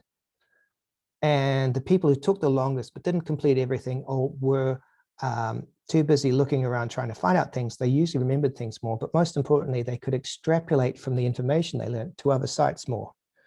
But the most interesting thing to me was if I gave people an environment and said it's an archaeological simulation, they thought the things were authentic, they were respectful to them, but they didn't know what to do and they had trouble navigating the interface. However, if I told them the same thing was the game, they understood exactly what to do. And that's even for people over 50 years old who had never played a computer game. And yet when I also had a prototype in front of about 70, 80 archaeology first year students who were studying Mesoamerican, i.e. the subject, two major questions were, how can I change my clothes, the avatar, and where are the weapons? And these were archaeology students. So I could see I had a major issue. So game engines have many interesting, wonderful possibilities, but they also have genre baggage. People using a game are more likely to try new things, but they don't have much respect for what they're doing. And the better they are at the game, the less they actually actively remember and understand the whole point of this cultural heritage simulation. Now I have to move on because I don't want to bore you. I did mention augmented reality, mixed reality, and virtual reality. There's actually also augmented virtuality. So about 20 years ago, Milgram, Takamura, Utsumi, and Kishino made a spectrum of all these different shades of digital simulated reality. And a virtual environment is created without using the outside world on one side. And on the other end of the spectrum is the real environment. But between you have augmented reality, which is, for example, you're looking for your phone at the real world and the computer simulates a digital part of it onto your camera phone. But you also have augmented virtuality, which is becoming popular at the moment. If you're in a virtual reality using a head-mounted display on your head, etc., it's very immersive when people have a camera which tracks your hands and creates or re-shows your actual hands, your real hands in the virtual environment, or the skeleton and artificial hands, digital hands copying your real hands. It really centers you and it's VR. But because it's mostly virtual, you're augmenting it with the real, so it's augmented virtuality. Now, this is a little bit hard for everyone to remember. And the other thing is, when does augmented reality, which is a small bit of the digital on top of the real, become mixed reality, where it's basically half and half, or it's not important which one is real, which one is simulated? To be honest, it's not so relevant anymore. And there is another issue. When people talk about augmented reality, and they download these augmented reality apps on their phones, the phones create these objects on your screen, but they're not spatially inserted into the real world, apparently. They usually just float. And there are tricks to make it look like they are in the 3D world. But generally, they're just laid over the top of your camera screen. The real notion, or I shouldn't say the real notion, the original conception of AR was that it appears to be in the real world. So it's embedded.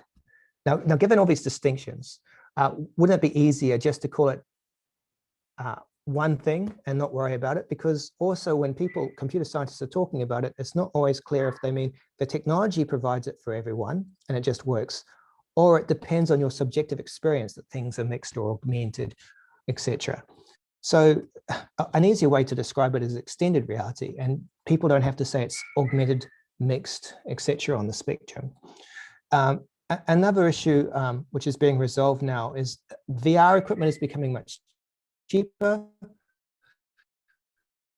Your phone, which is now a very powerful portable computer and doesn't require you touching other people's interfaces and hygiene issues, this can now do a lot of work. And the third thing is that there is developing VR frameworks, which allows people to build their own content and personalize them. So on the right-hand side is, for example, is the equipment that we had 2 or 3 years ago, just in our little research unit.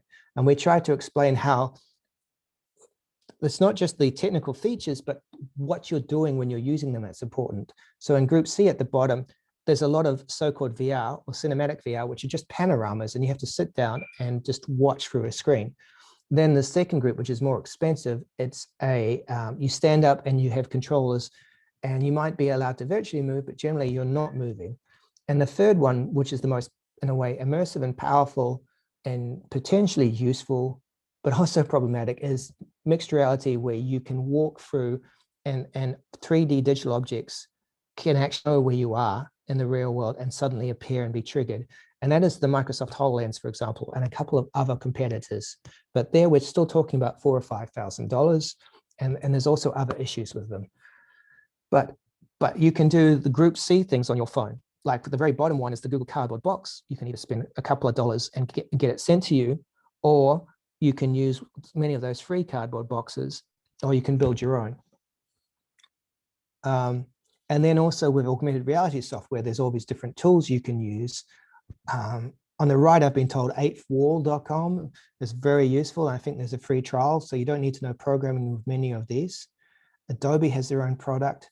The second one I mentioned, A-Frame.io, that's an absolutely free framework for you to build web augmented reality, particularly, or VR. So it's basically in your HTML5 web page, and they've all got good tutorials. So there are many tools out there, but there was also VR creation tools. I mentioned A-Frame before, which does AR and VR. There's two major game engines, Unity or Unreal, which are actually, you can get free versions. SketchUp, the 3D tool, now has a VR component. Sketchfab, which isn't a 3D modeling program, but a 3D model hosting online product. You can have 3D models which automatically work out what device you're using them on. And actually, I suggest you just go to the link and look yourself. You can create your own photogrammetry models, your own 3D models, upload them to Sketchfab, send them to people through Twitter or Facebook, and they have 3D rotatable models themselves, but also it can automatically work out if you're using a VR headset. There's also Steam VR, which was designed for games, but I believe now has a maker component to it. And of course, good old Minecraft VR, which is slow, but it's very accessible. So I've mentioned this project, but what I didn't mention as well is that we built gestural interfaces using Kinect camera, so that as somebody who doesn't know programming basically makes their own motions and assigns them to creating things or navigating in Minecraft.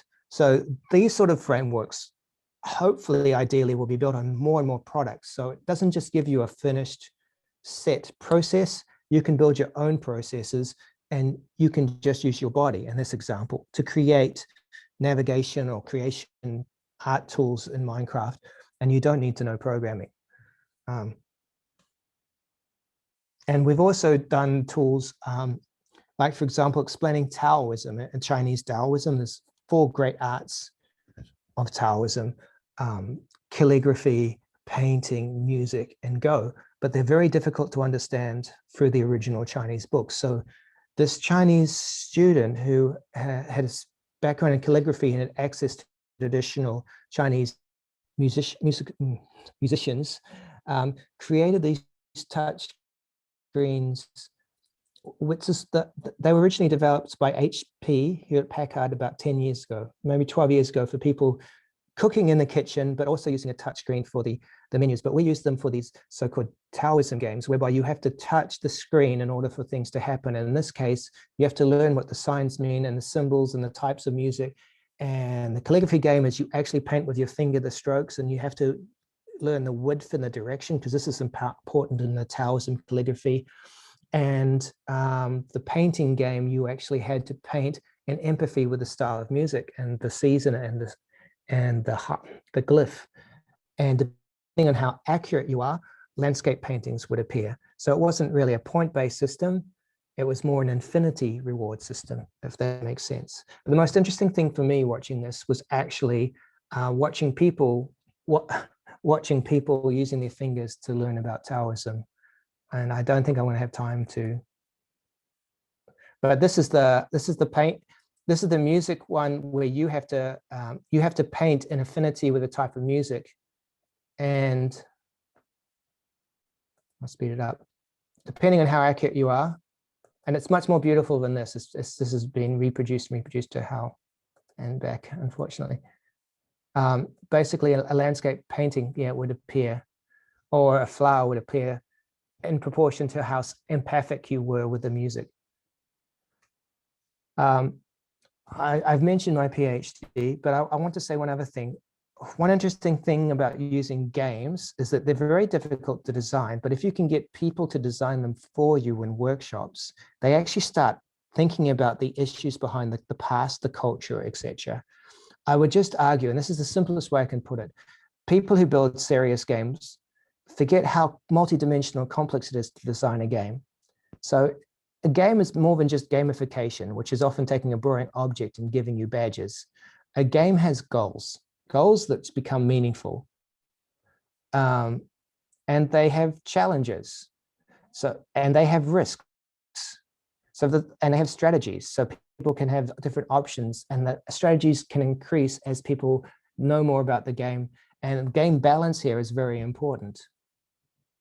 And then, of course, they have rewards. Once you've worked out good strategies, gone past the risks, and accepted the challenges, they have meaningful rewards. But probably for me and my PhD, the interesting thing for me, when I had asked people if these environments are challenging, I had not realized it means two totally different things in the English language.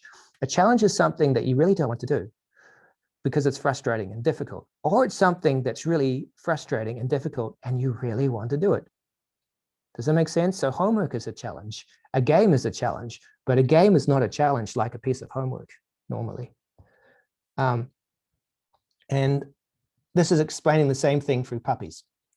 So basically games are quite difficult, but even looking at these 5 things that games have, it's very difficult to have a game which is still interesting the more experienced you are at playing it. And it's quite difficult in cultural heritage to develop a game where you learn transferable skills and you have more empathy and understanding about the subject. Does that make sense? However, the interesting thing is you can tell people this and then ask them to try and design a game that answers these challenges, and getting people to develop these games in workshops, even on a paper prototype level, is honestly fascinating. And I've done quite a few of these projects as workshops.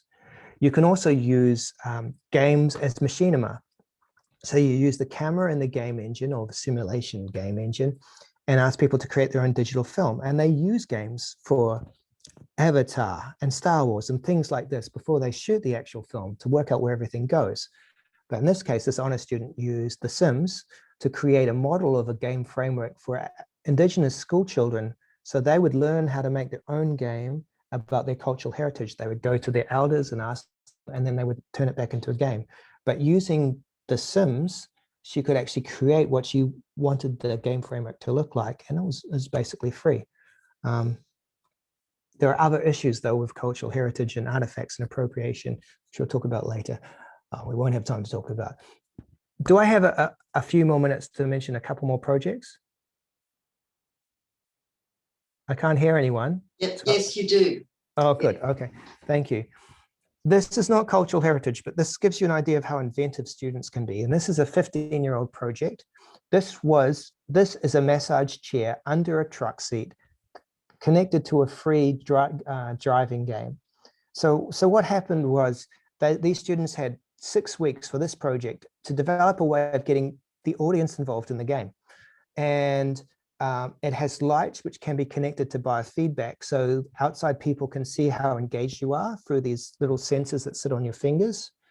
But they had discovered a truck seat in a rubbish dump, and they had a digital massage chair. So what they did was, the digital massage chair is basically just one off and on. When it's connected, it basically rumbles under you. They put it under the truck seat. They created this racing game.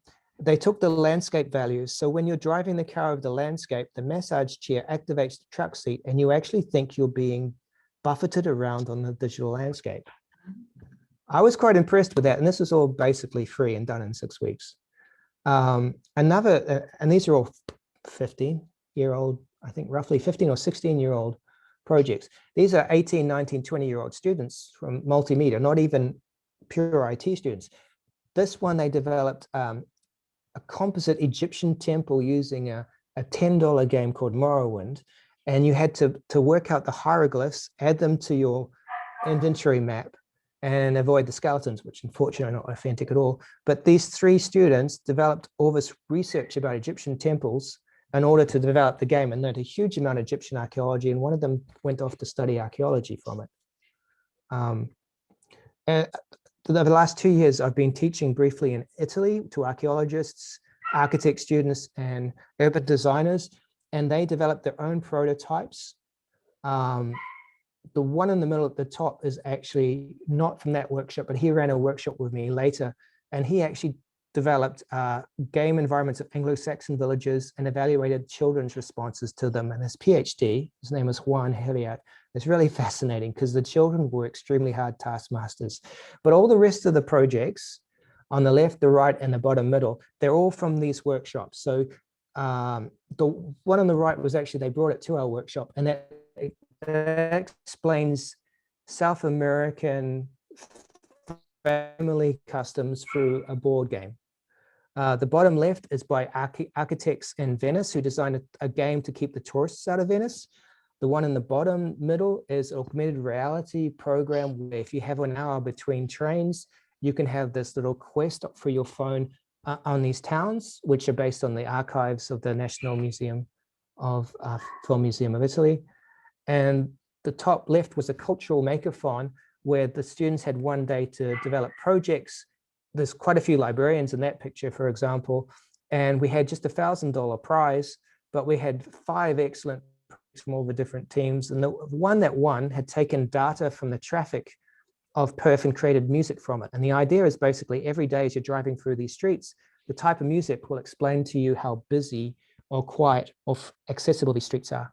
So it was a music visualization of traffic. But we also had someone building a VR headset game from the journal diaries of a person who'd gone around the world by yacht single-handedly, and you would experience through Google Maps where they had been. So there's lots of interesting projects there. And I'm suggesting to you as a workshop, this is a great way of getting ideas happening. So I've mentioned all these things about games using those silly diagrams, but here it's an example of how complex games are. And the most interesting thing about games is the better you are at them, the more difficult they have to be to keep you engaged. So software is typically said to be, in terms of human-computer interaction, it has to be easy to learn and easy to master. But games have to be easy to learn and difficult to master, but not too difficult, but difficult enough. So there's a real complexity in just developing that game balance.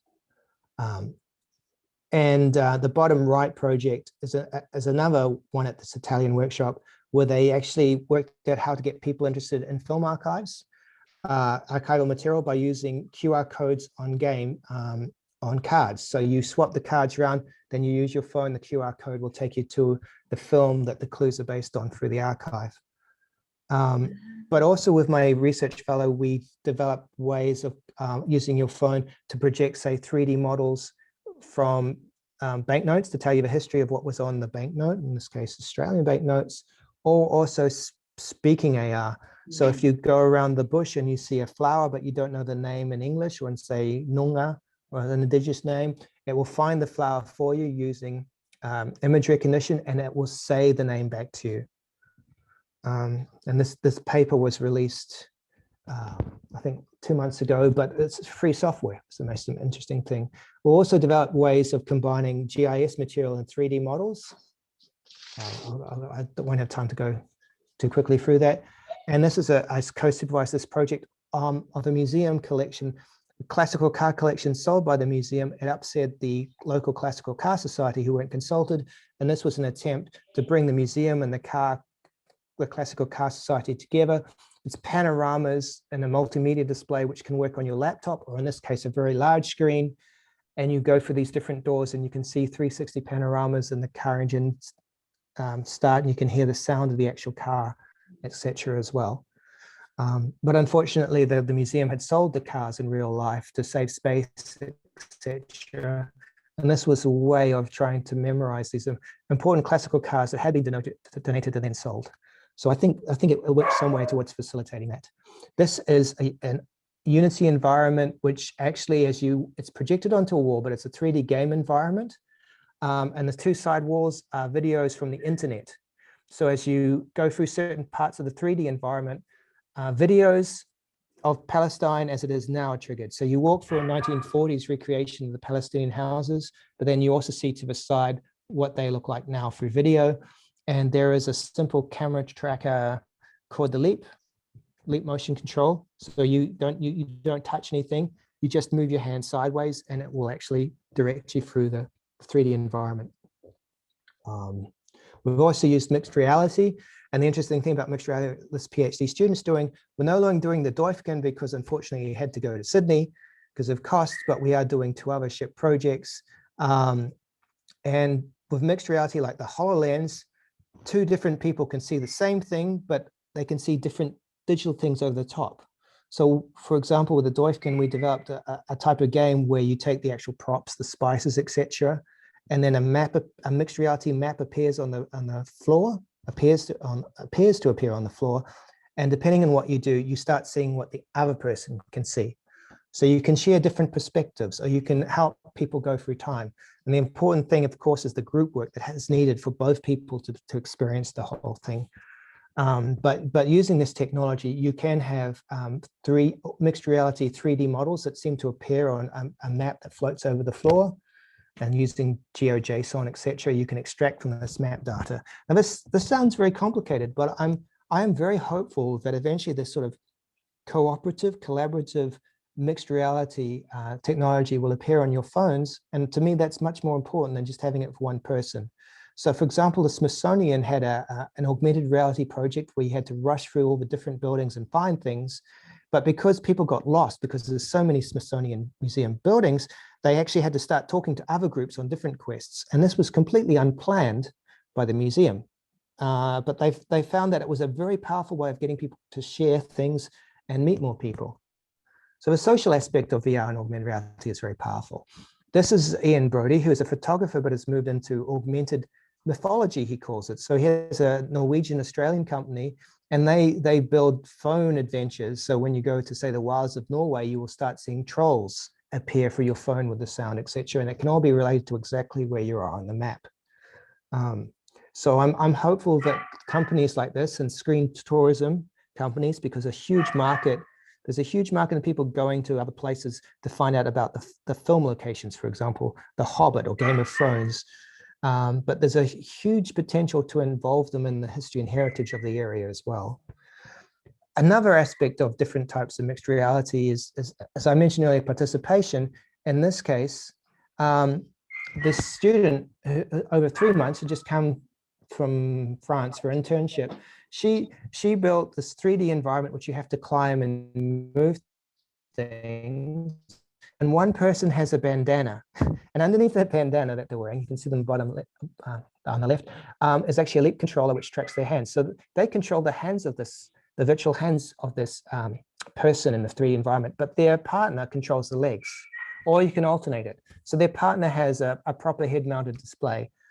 But what you can do is actually get different people to share the limbs of one object or the senses of one person, but they have to coordinate it.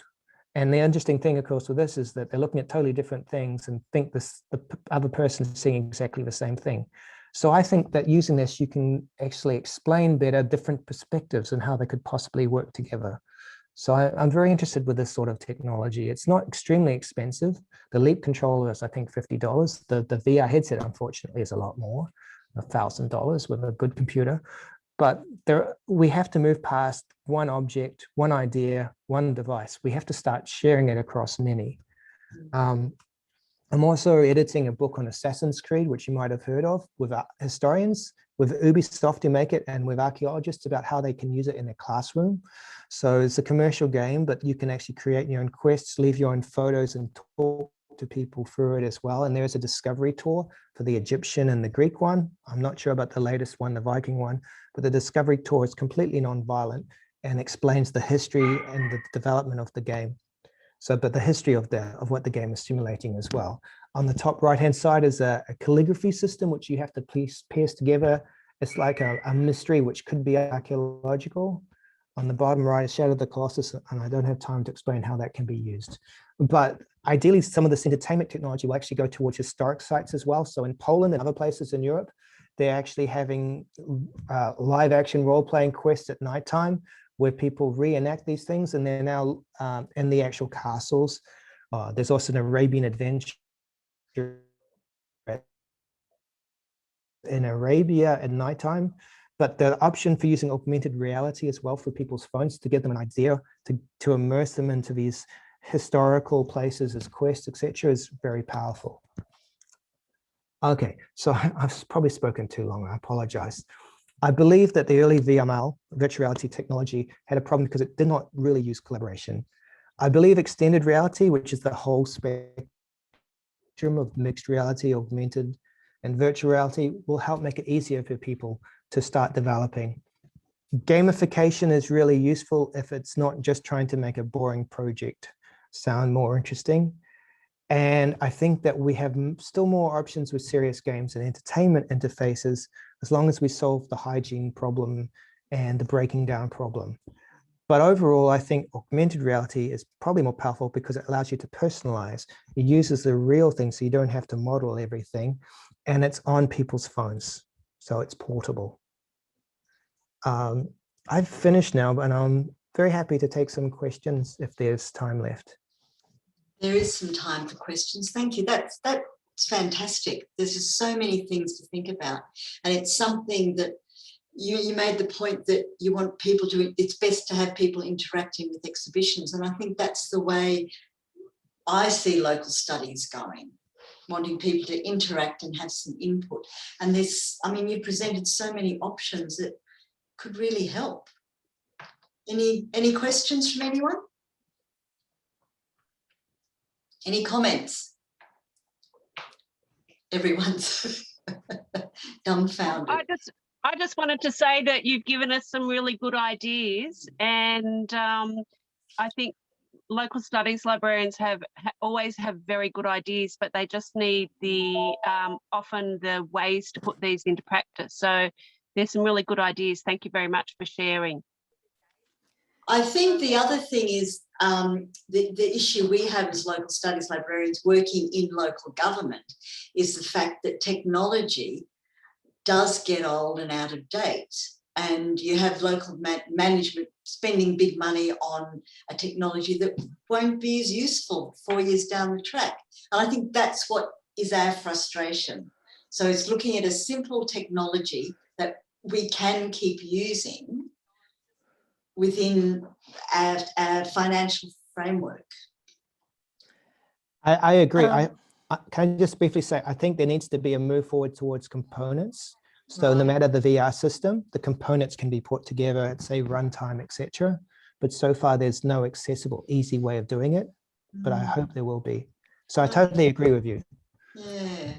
Donna, can I just share something that I did? Yeah, at Camden a few years ago, I had a student who constructed a tent which we put up inside the library, and when you walked into it, it was motion sensitive, and so what played were excerpts from oral histories that we had, and also other appropriate noises that that related to the oral histories, like steam trains and things like that, and projected photos at the same time. So that was really well received and just fairly simple to set up, and it went really well. So just a little example of something that has been done. And it was a student that helped us set that up. I think that it was part of, like, it became an assignment or something for him, but for us, it was a great installation. And you only did it the once? Yeah, we did it for, I forget if it was Heritage Festival, so it was up for about a month. Right. And people could come, and school groups came, and children walked in. You could only have one person in it at a time, else it got confused because it was movement sensitive. But at the same time, we did other presentations with the children, and then one by one they could go in. So would you do it again? Yeah, sure. Okay. Yeah. I think the idea of using phones is a way to engage the community, to get them in using their phones for specific projects or a specific, project. That could work. That could be a start. It's just getting started. Well, the thing about a makeathon or a hackathon Yep. is you provide the data, or you could work with GovHack and you could say, let's have a VR or an AR thing. And rather than try and work out the technology, you could say, here's paper, just draw how it will work. Use storyboards. Does that make sense? Yeah, yeah. Or ask some technology students to come in and help individual groups. I think that's probably the way to go too, because then you're engaging with more people too and creating some sort of conversation that could keep going and develop into something else. Donna, that might be an idea for a topic for our next meeting, to invite some of the lecturers or the people involved with the students that are looking for projects. Yes. Because we used to get a call out from University of Western Sydney years ago to ask what projects that we had for history students to take on, but this is more like a technology-based thing that we're looking for. So that might be something that we can look for people that could give us some more information how we get in contact with these sorts of students. I think, and this is how I did find Eric, I was looking at the UTS site in the public history section. I can't remember how I did it, but there's a whole lot of students at UTS who do various community projects, and maybe that's a way to engage. Yeah. Yeah. I can say Rachel Hendry at Western Sydney, she does similar projects. Oh, right. So UTS, I used to know someone there, but I think he's left, but I'm sure they still teach game design. There are people there as well. Yeah, yeah. UNSW will be College of Fine Arts. I think they still have a Bachelor of Digital Design. Okay, okay. I think that's great. Thank you, Eric. That was fantastic. Very interesting. So any other comments or questions before we go? No, that's it. Thanks so much for your time. We really appreciate it. Thank you. Thank you. Have a great day. See Cheers. you. Okay, it's lunchtime, so we can have a break and back at 2 o'clock for Tim Pike. So see you all in an hour.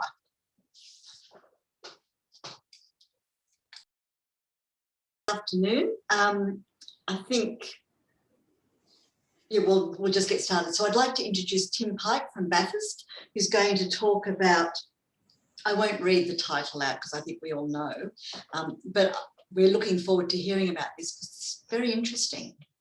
So over to you. Thank you. Cheers. Now I'm not very good with this whole Zoom thing. We're in the Teams camp, so bear with me. How do we share a screen? Down the bottom. Aha, where it says share screen, right? Yeah. That one.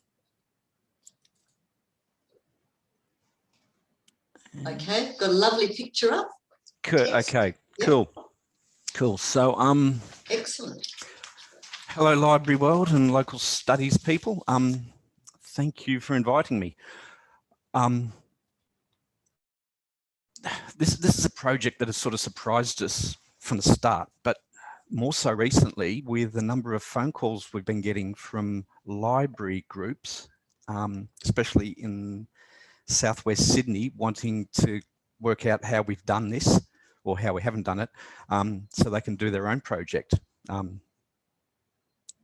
Yeah, I don't know how it's happened, but yeah, anyway, look, people are talking about it. Okay, we're pretty unique here in Bathurst. We've got a lot of museums and a lot of stuff in those museums. And I don't know why, but our general manager loves museums and he's been driving this from day one. He's an amazing guy. He's kept us all in jobs, but he's also raised the profile of Bathurst massively with these, with all these museums. Going back, I'm a collections manager, so probably it's a similar role to sort of the library world in that what we do is we catalogue, we accession objects, we process those, whether they're donations, purchases, cultural gifts. We look after the collection stores. So we've got to do the crating, boxing, handling of objects, treatment of objects, working with conservators and conservation management plans, cataloguing, transport, loans, insurance, exhibition prep and install, which is always a big one, very labour intensive, image capture, and then merging all that info in with our council asset guys. So financial reporting, basically. I've got a long background in collection management. I'm ex National Maritime Museum and Powerhouse Museum, working in collections, which was very, very good fun. But life is a hell of a lot easier in the country, as most of you know. And yeah, moved up here in 2000. In 2000, we had a regional gallery and we had 2 museums. One was Chifley Home, which was under the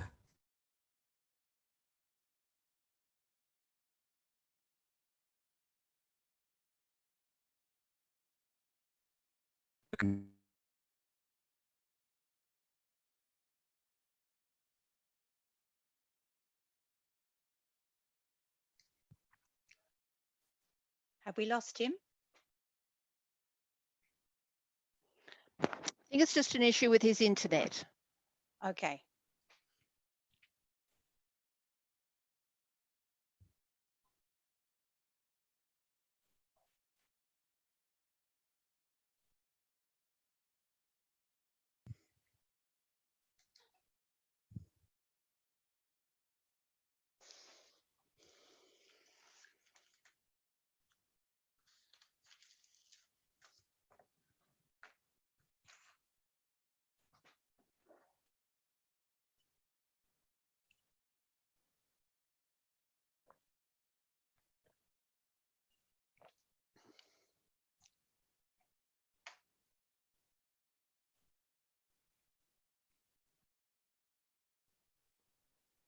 Just to update, Tim's briefly left the meeting, and so hopefully he'll be rejoining us soon. Thank you.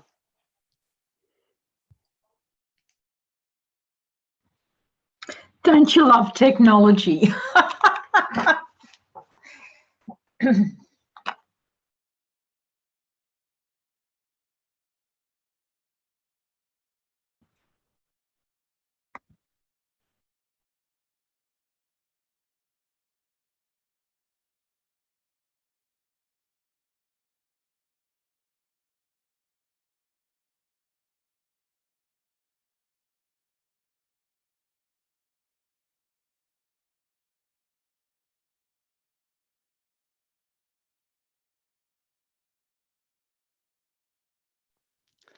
I can pause the recording and... Can you hear me? Yes, we Oh, can.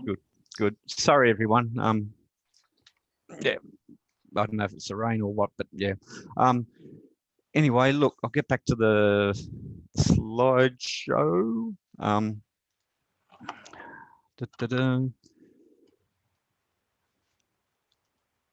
Okay, is that coming up? Hello? Yes, that's good. Ah, cool. Good. Sounds a bit silly. Tell me, what do you see? A dinosaur. Yay, well done. And a very nice building. Okay, so look, just to continue, we've got a whole lot of museums.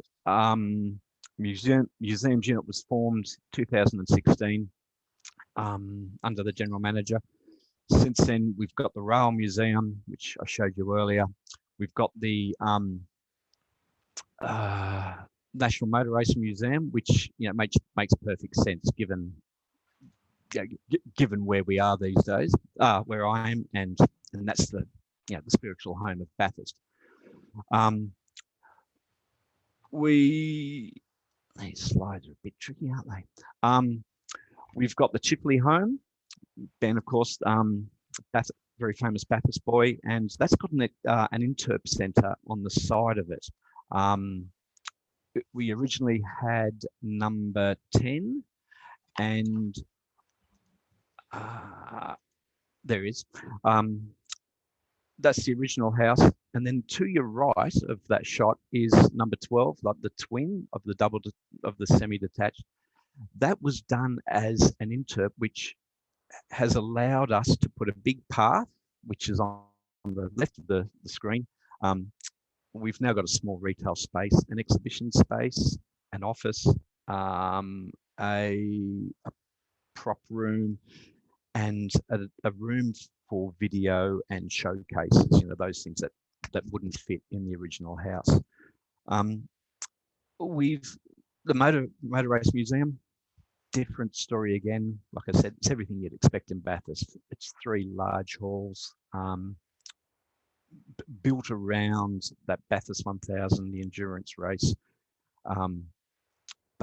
But the story of racing here goes back to 1914 with the first Australian motorcycle Grand Prix, which was held up at Yetholme, and it's sort of evolved into these V8 supercars that you can see in the screen there. Then the last lot, I'm jumping ahead there. What have I forgotten? Rail. And of course, Bathurst Regional Art Gallery, standard regional gallery, works around an 8-week exhibition turnover, with a collection of about 2,000 items. So we sit within the Cultural Community Services Department, with the library, with the art gallery, with our entertainment centre, visitors centre, and also community services. When we formed the museum unit, we're really, really lucky. We've got some great people. Janelle Middleton's our manager. Our director is Alan Catamol. Both really, really hardworking, well-respected people. We've got a sponsorship position, which sort of ties in with what I'm going to say a bit later. So yeah, that's really around fundraising. We've got the site coordinators. There's 3 of them. My usual role, which is collections management. My current role, which is running this project, and we've backfilled the collections role to Kate Bywater. We have a public programs position that works across all sites, and then an admin person, and a lot of retail. So front of house and retail is really important. Our biggest thing. Ethically, it's not the best, but we've got to do it. Is raising revenue. So we've got 6 permanent staff and lots of casuals. Now, we've got our museums. What we don't have is back of house. We've got a whole lot of collections. This screen you see now is the back of the Fossil and Mineral Museum. It's a little bit cleaner than this normally, but it just sort of shows it's a combination of fossils from the Australian Museum. There's art gallery artworks in there. There's Lego public program stuff, and there's a lot of shop and retail stuff. That's actually an old TAFE automotive workshop that we use. Now, our collections in this one, I think there's about 5,000 all up, of which 3,000 would be in those beige cabinets. Fossil, Brags, yeah, a bit over 2,000 artworks, ceramics, video, painting, oils, works on paper. Chifley Home, as you'd expect, is domestic furnishings and a lot of paper-based material from his Canberra days.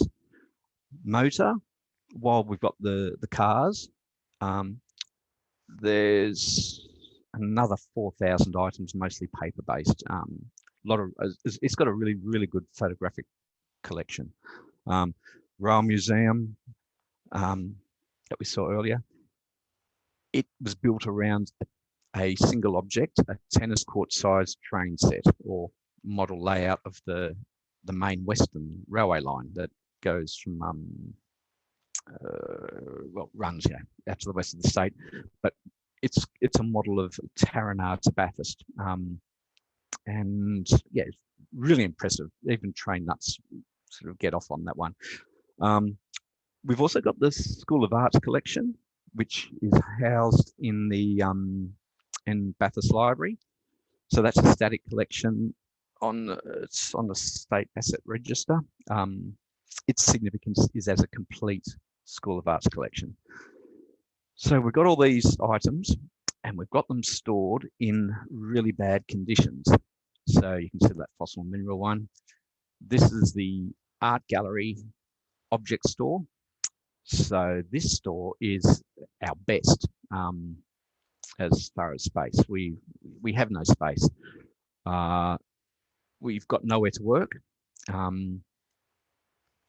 We can't grow our collections, and stuff is getting damaged and compromised. As well as the fact they're stored over multiple sites, including a big storage unit down at the waterworks. We've got a heritage building there, which is non-climate. It's filthy, but we can put large things in there. So yeah, you can see our problem. How we got here to where we are now.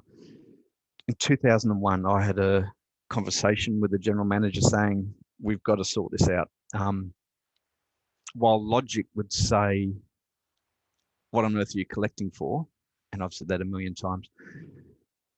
It's very hard to stop a curator, a passionate general manager, and overzealous councillors. We've got policies in place, but it's very, very hard. We have slowed things up, but people keep collecting. And I'm pretty sure we're not the only ones with that issue. Out of that conversation, the general manager recognised we've got to build a collection facility. And from 2001 to now, so what's that, 20 years, we've made some progress. We're up against two big issues. One, collections isn't sexy. Politicians providing money for a large store is really, really hard. We've been chasing bucks since 2008, and we got there, but it took a long, long time. And secondly, local government is really good at copying what others have done, but in this case, we didn't have anyone to copy off. What I'm saying copy is set up a repository that will share collections from different organisations. So once we sort of started heading out to sea in our little yacht, we realised we were very much on our own. They were the two big background issues we had to fight. In the early days, so pre 2012, Chase grants, we had an industry group put together. In hindsight, we were traveling a little bit lost. We weren't really sort of going anywhere. We didn't have much traction. And it wasn't until 2017 when we got going again. The key to that was a business case we put together. So a local mob, Western Research Institute, did it for us. And that was really timely, as well as really good. It identified the only way we're going to get this thing up is with multiple users. The state government is always being hit by groups wanting money to store their stuff. You know, it's not an unusual thing. Everyone's out for it. So, you know, we weren't special. But what we realised out of the business case was if we get groups together and look after the stuff for them, well, you know, we're making it easy for the state government. Then just after, we had that one finished January 2018. And at the end of that year, we applied for and got federal funding. Oh, sorry, state funding through Create New South Wales. So we applied for about 5 point something mil all up. We ended up getting matched 2.3 mil. So 2.3 off them and 2.3 from council, which which is a big ask for a country council effectively. That was really good. We're really grateful. It wasn't everything we asked for. I must mention that. And that's made it really tough going. So especially the last few months. But we always knew, well, this is the best opportunity we've ever had, so let's go for it. So the general manager and our director signed off on that. That straight away we had to organise a project team. So I'm running the overall project. So that's the build, operating the facility when it's up, but also the pack up project, because we've got to put our collections in there, and also like running the other sort of dry bits such as consoles and processes and things. Museums manager Janelle's on it, our director is on it, and we've also got a one of council's engineers. He's looking after the build contract, which is really good. He stuff I don't know, and especially with the tender negotiations. Very, very important. Once we got that going, we went into a consult because we had to sort out two things very quickly. What was the community uptake? Now, people had talked about it in the community, but we needed to get stats around it. But we also, so effectively it's a user study, but then we also had to look at speaking to guys that do this really well. So the state and federal organisations. So our users, we ended up speaking to 25 different guys. Adjoining councils, churches, they've got a lot of pretty amazing collections. The schools here have got some really bizarre stuff. Universities, the regional museums. There's other groups that have got a presence here. So national parks, they've got a site at Hill End, MG New South Wales, Museums Galleries. We've had to work closely with them because they've got links. We're dealing with TAFE, and State Records have also been really good in giving us advice. A lot of advice. We're very, very grateful to a lot of guys who have dropped everything to help us out. So University of Sydney, Museums Victoria, Powerhouse, Kerry down there is really good. With that Discovery Centre, they've got a really good working model of how to run a facility. Then we've also got partnerships, and we've had to merge that into our consult. The Australian Museum, so they own the Somerville collection in the Fossil Museum. We just look after it for them and display it and pay the bills. It was gifted to them, and we've got it as part of the trust. But also, we've got a partnership with the University of Melbourne, the Grimwade Centre, so the School of Conservation. Their students come up here and do their pracs working on our collections because we've got such a wide, diverse group of and a huge range of mediums. That it's really good for us. We get free service, and it's really good for them to get practical experience, not only working on objects but also dealing with organisations.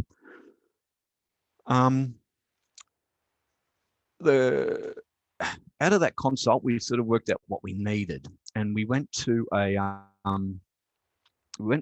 for the build a funny process. We did an expression of interest where we put it out to the market, and we got 5 submissions in for the build, 3 of which were then invited to tender. That tender went out. 3 came in, of which we chose 1. Now we made it very easy in the tender. We literally said how much money we've got. 2 came in. Of the 2 that failed, 1 was a really good design, but it was $2 million over the budget. We couldn't. And the 3rd one was visually really good. It was a really cool building, but we couldn't afford the extra $1 million again on top of that to go with it. So we went with a local mob, Tablelands Builders, who they're very experienced. They built the Rail Museum. They've restored Chifley Home, and I think tonight is the opening of the Roman Catholic Cathedral works they've done down there. So they've got a good feeling for heritage. Not as much for, yeah, they haven't got experience with the collection building, but not a lot of people do. Last Friday, March 19th, we finally got everything through council, and we've got our DA and we've got our construction certificate in. A long drawn out process, and having a council engineer on board who's got a lot of experience working in big capital works is a really good tip. Yeah, the build is out of my remit, definitely. So Monday we had dozers on site, and we're now a building site and we're ready to go. We're locked into on paper we have to be finished by December the 31st this year. So that's 9 months, and we're nervous, but we're going to be really close. The location, you'll see on the map where the mouse is, that's our block. There was a strategic decision to go here. It's on the top of a big hill. And my mouse has stopped working. Yay! Can you still hear me? Yes, we can Yes, still hear you, and we can still see your mouse. Oh, bless you. Thank you.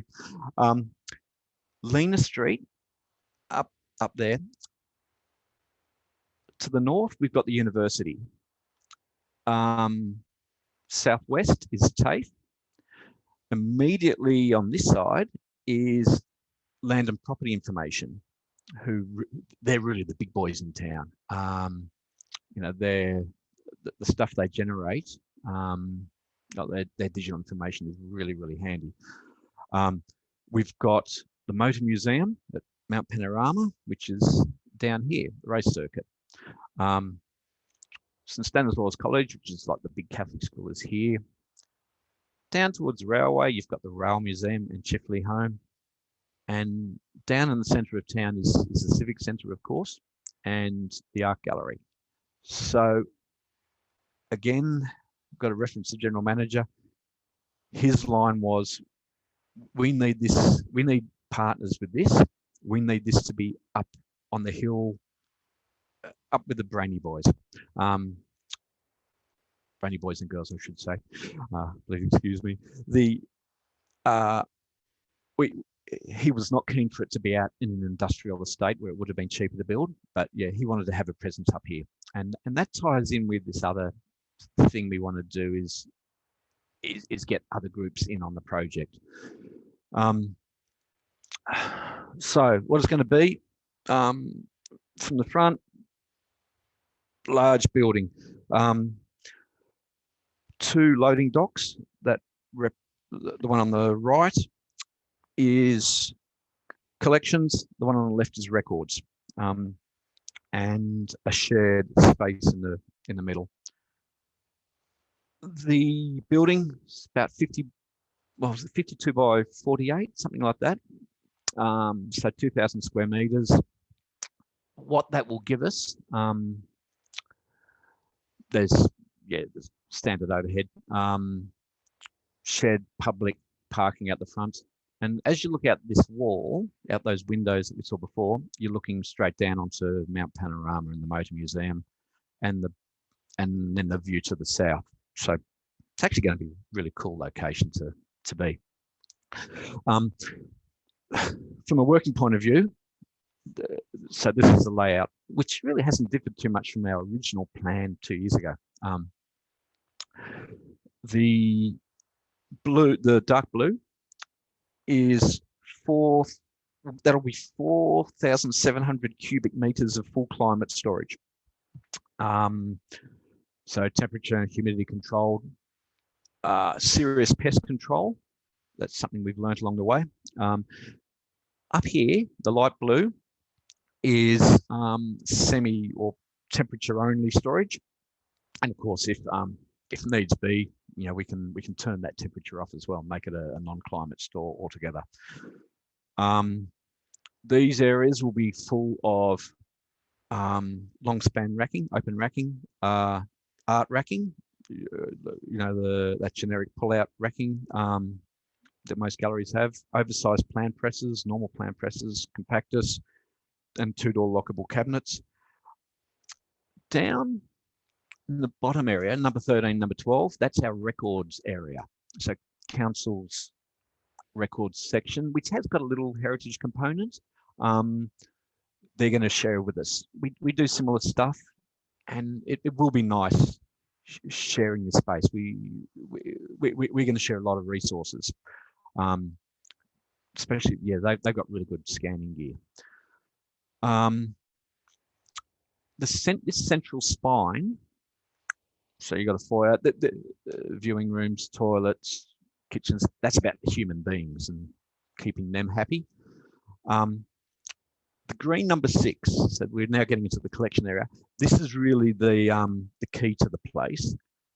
It's a big multi-space, multi-user room that will allow workshops. We can finally have high movable tables that we can catalogue stuff with. We're going to run training out of this room. We had a pest management workshop last week, like as an introductory one for the project. We can bulldoze it at the end of the day and set it up for something completely different the next day. We can leave objects in there to work on for weeks or months on end. There'll be extraction units, sinks, those items. Another thing that this building will allow us, those 3 red number 1s, for the first time, we will have staff offices.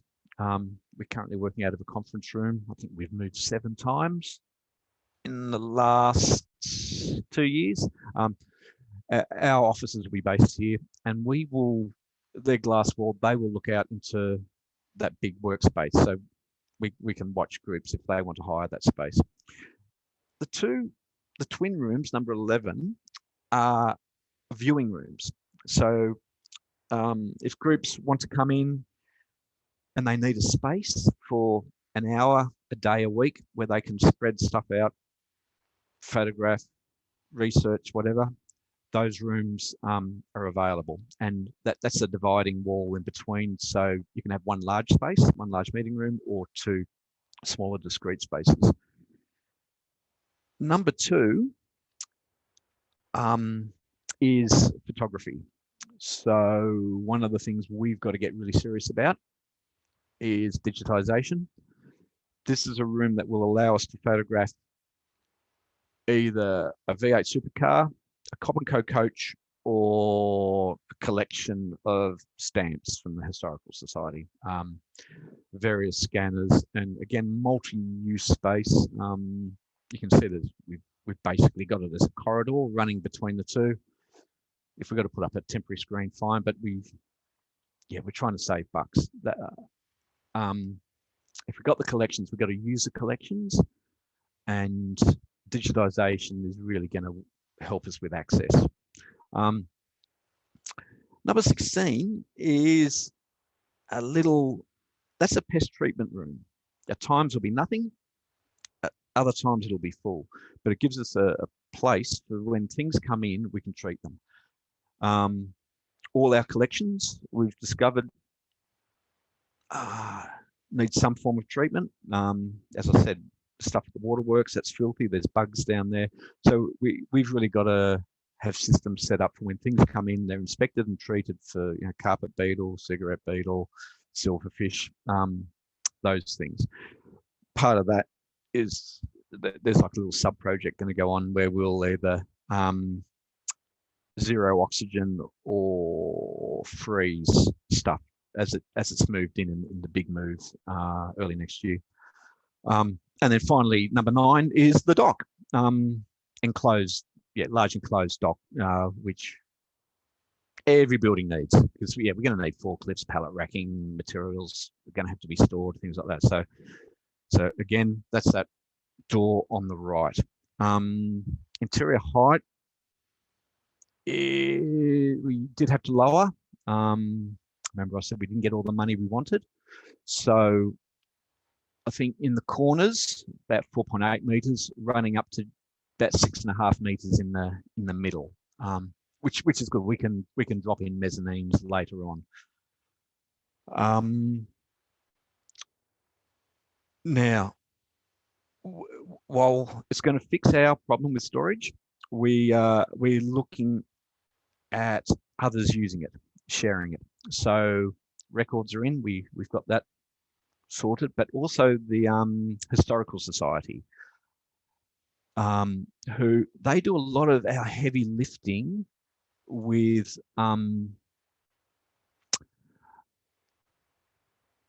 research and people chasing records on like property information, house records, things like that, local history.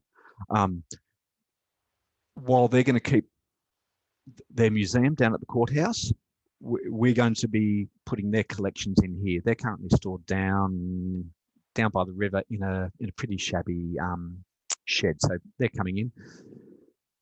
Other groups, so we're opening this up, and we're putting a lot of work into this on how do we open it up for others to store, because as you're all fully aware, historical societies and community groups have got no money.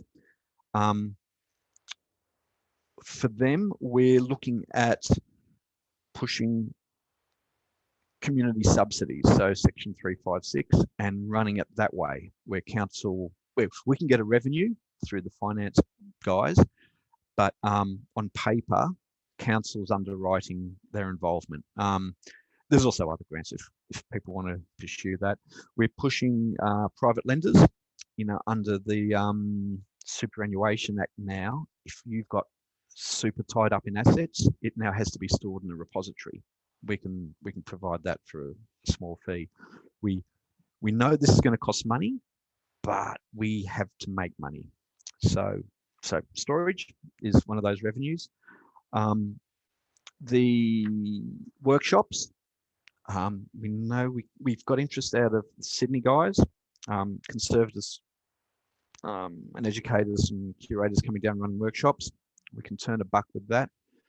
Another one we're looking at is, and this is assuming our staffing comes together, is having our staff doing collections work for other groups, boxing, housing, digitising other people's collections. It's a big call, but we'll give it a go.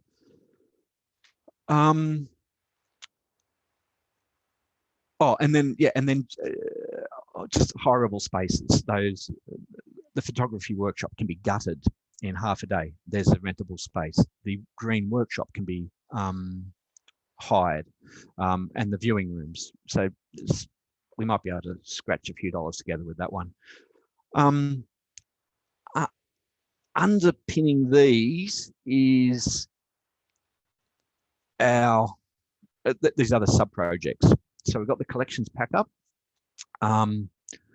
So all those collections which we've sort of talked about, we have to get packed and into the facility. We've got to inspect them and pest treat them. So we're now about to start our third attempt at this. Unfortunately, COVID stuffed us. When we were out at Kelso, we did one day with our volunteers and COVID hit and we got kicked out of that site. Then we moved up to the Motor Museum and we just started that when a large collection came in of 2,000 automotive parts, which took up an entire gallery. We had to do that for reopening. So art gallery, we're now on track to redo that. That one, art racking, so there's some there. This is what we want our site to look like. While we've got about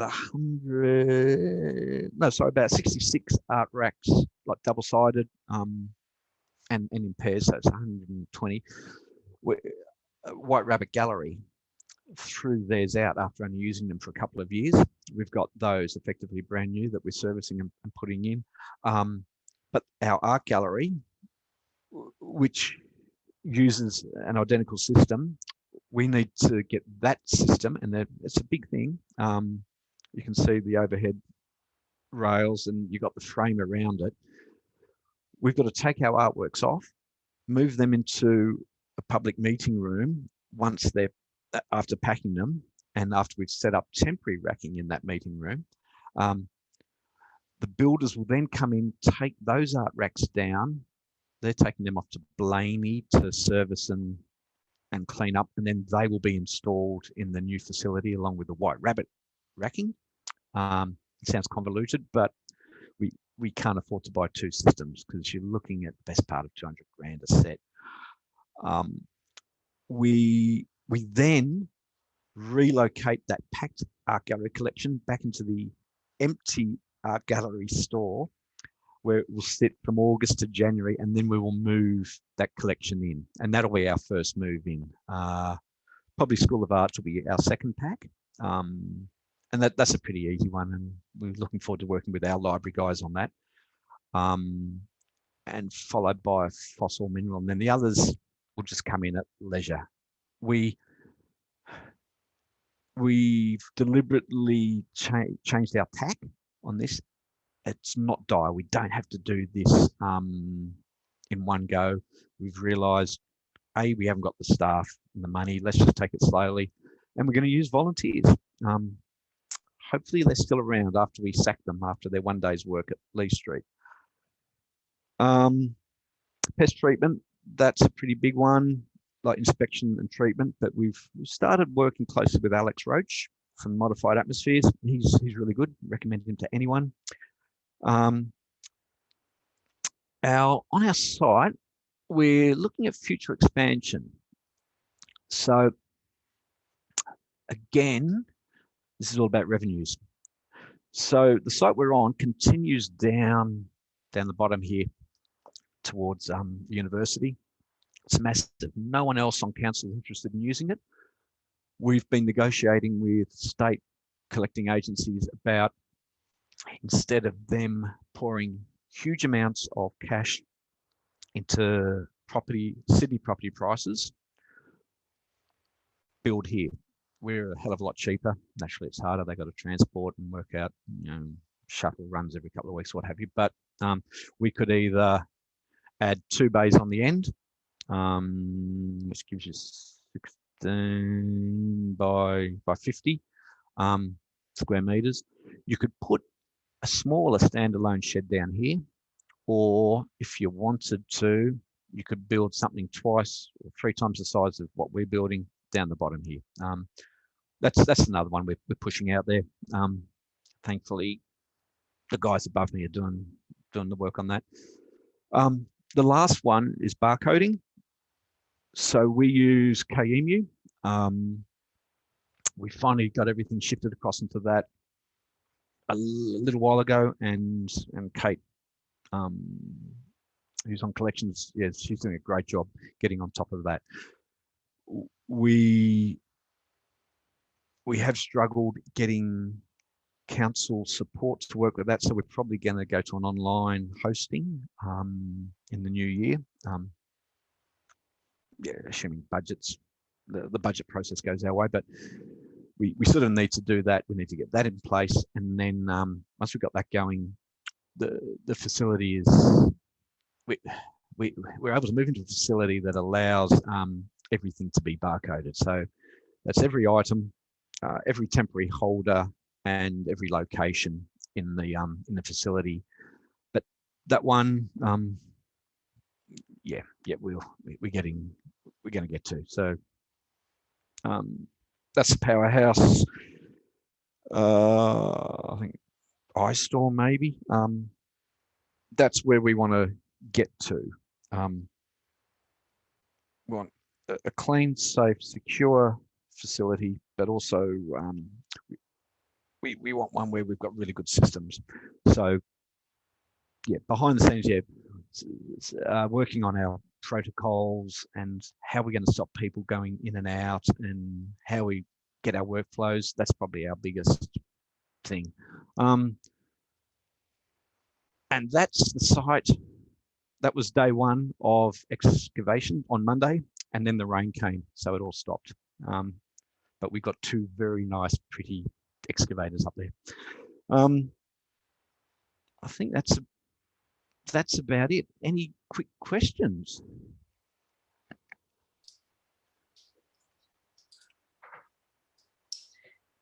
Thanks, Tim. We've got time for questions. It's an amazing project, isn't it? It's big.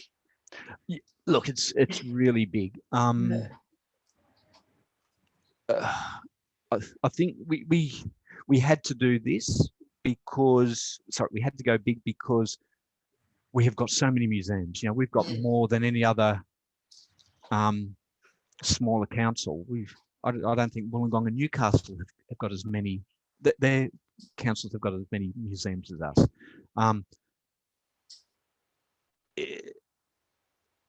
We had to go big. We've got to look to the future. We've got to look at storing stuff for the next 20 years. So the next collection manager isn't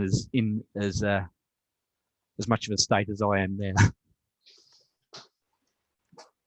And I mean, that is the issue with local studies, because we never have enough room and we don't say no to anything.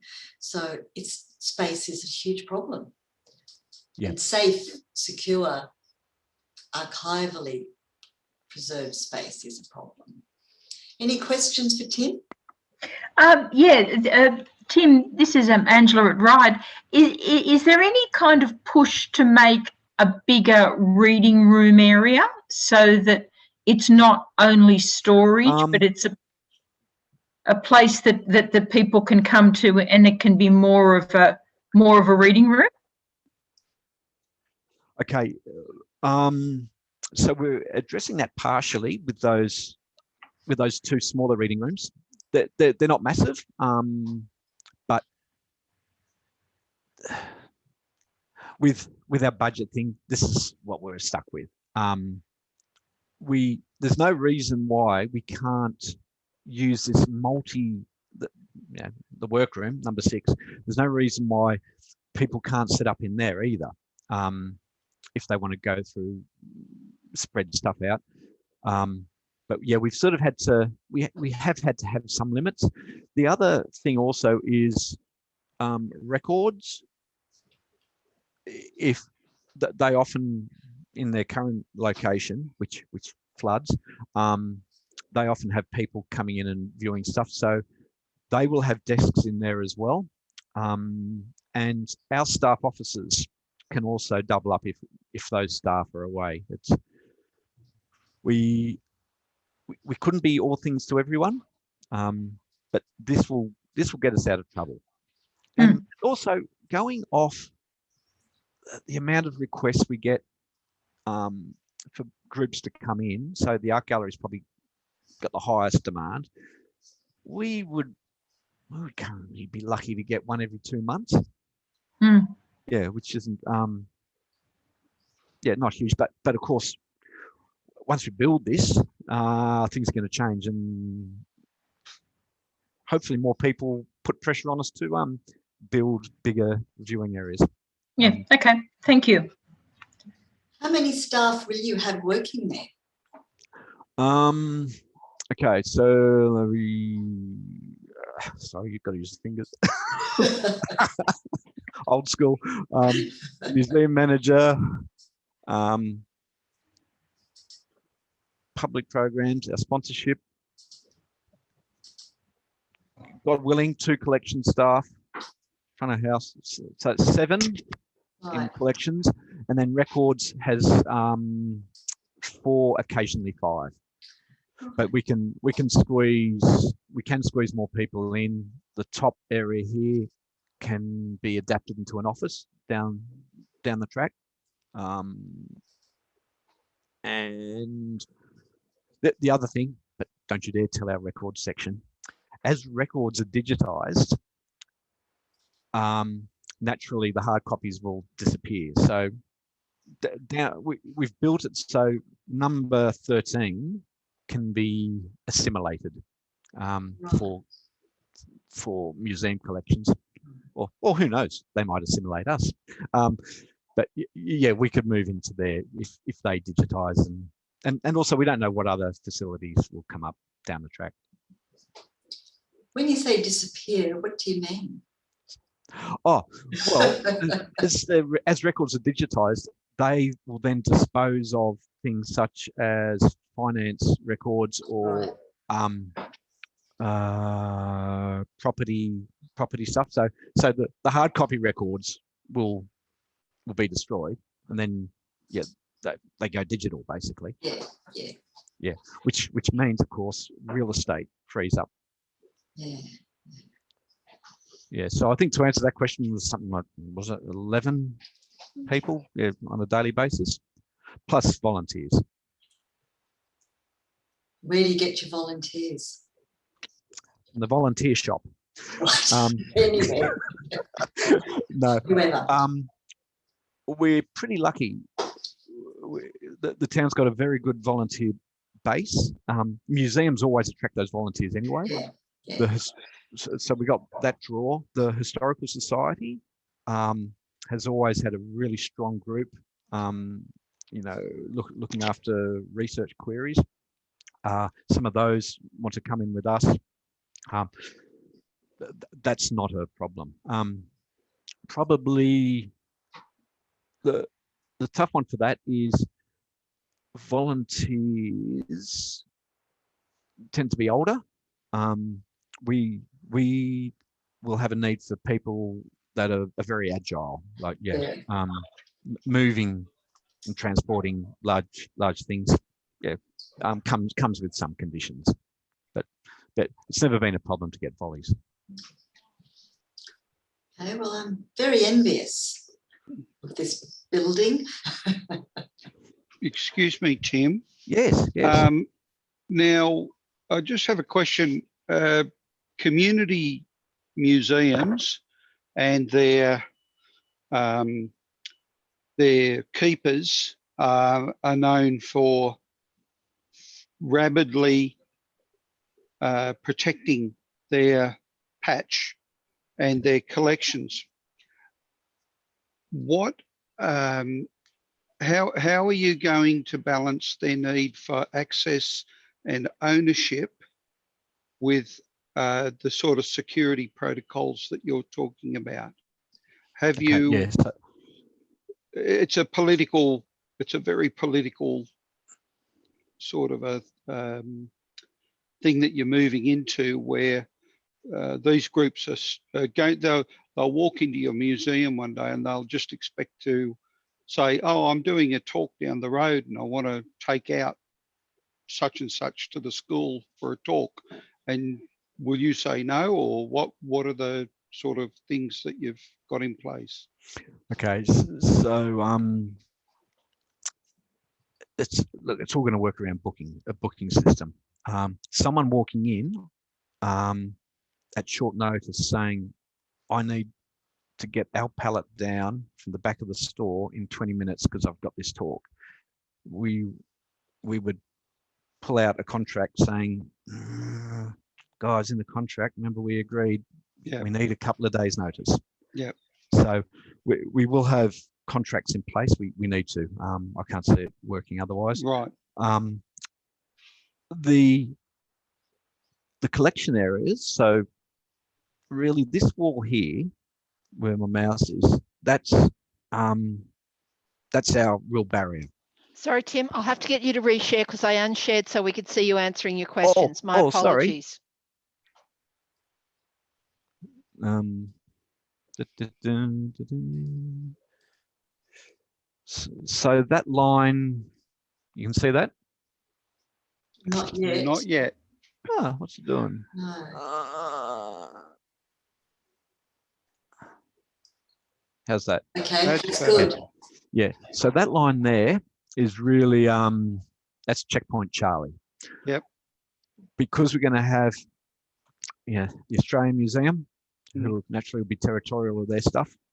The Art Gallery, they'll be very territorial of their stuff. The Historical Society. No one will want other groups walking in willy-nilly, as you'd expect, into the storage area. So we would have that booking system where you come in from the Cootamundra Historical Society, and you'll want your dentist chair. Now, that you will, at this point, and we definitely haven't got this locked in yet, you will enter the space with staff and we will get that gear, bring it down and take it back out into the viewing room and work areas, and where you will take it either via the docks or you'll carry it out the front door. It's all got to be about booking. So because we've got right. We've got to respect everyone's security needs and weigh that up with the passion of the individual wanting something. But I think having the contract in place and also staff on the front door. You could almost have a position that deals with liaison between the groups. And there's also the other issue. Tim, are you looking at RFID system? Would like to, but at this point, no. We've got so much on our plate at the moment, like barcoding. I can't see us getting in place and operating by opening. We more than happy to look at it after. There's no reason we can't, but at the moment with the pack up and the build and getting it operational, because we know how we plan it to be is going to change. By the end of the first year, we will have to tweak naturally. The key to it is the collection staff being gatekeepers and balancing access and accountability. More work to be done there. I think that's probably about it. Sorry. Can I just mention? It's Michelle from Hawkesbury. Our regional gallery had a MOU with the memorandum understanding with the Historical Society, and they have their collection. That's the collection that is in the regional gallery museum, and that has worked well for the last 6 or 7 years, and the Historical Society are very happy with it. Oh, cool. And so is the museum. So the museum doesn't really do a lot of collecting. They have collected some things, but they have a discussion if they're going to acquire anything, and it's quite amicable. That's the experience at Hawkesbury. Oh, that is music to my ears. Because we're going to have different bodies working around this, and if it's okay, I might contact you afterwards. Yes, on that. yeah, I can put you in contact with the curator for the museum. But from I sort of hear both sides of the story from the Historical Society and the museum, and it seems to be working quite well. Oh, okay, that's good. And one of the things there is bringing in these controls about acquisitions. Like I said, our guys have always been very keen, but our director now understands it. He gets it, and the museum's manager. And yeah, what we would like to do is introduce almost a board system where anything nominated for acquisition has to go before a committee just to justify it, because obviously if we build this big open space and have empty racks in there, what are people going to do? You know, they're going to require every little nut and bolt out there. We've got two small museums that come under me. The major one of them is a volunteer one that's been going for 50, well more than 50 years, and we're in the process of transitioning it from completely volunteer run to being run by a Council 355 committee. And okay, it's one of the things that two things seem to be working for us. One is that we're taking that committee, we've got new blood in the committee, but we're taking them from the start, like, okay, making the documents, the collection policy, getting them to understand deaccessioning and doing that. And two, and I don't know whether it's available as big as you are, but we got council to ante up for the Museums Advisor Program through Museums and Galleries New South Wales. And we've got Kim, and having Kim there, who has had a vast amount of experience dealing with committees. The committee is taking ownership of things, but in a much different way to before. The old committee, nothing was allowed to change. Things could come in, nothing could ever go out, nothing could move, nothing could change. The dust was gold. And now the committee that we've got, and we've got sort of a key committee and then a pile of volunteers who we're getting to sort of buy in on various parts of the collection, seem to have got the idea about making it, that it's not just a place to keep old things, it's actually a living collection, and it's made such a difference. Okay. Oh no, that's good. And look, we have had a similar thing here with the Historical Society.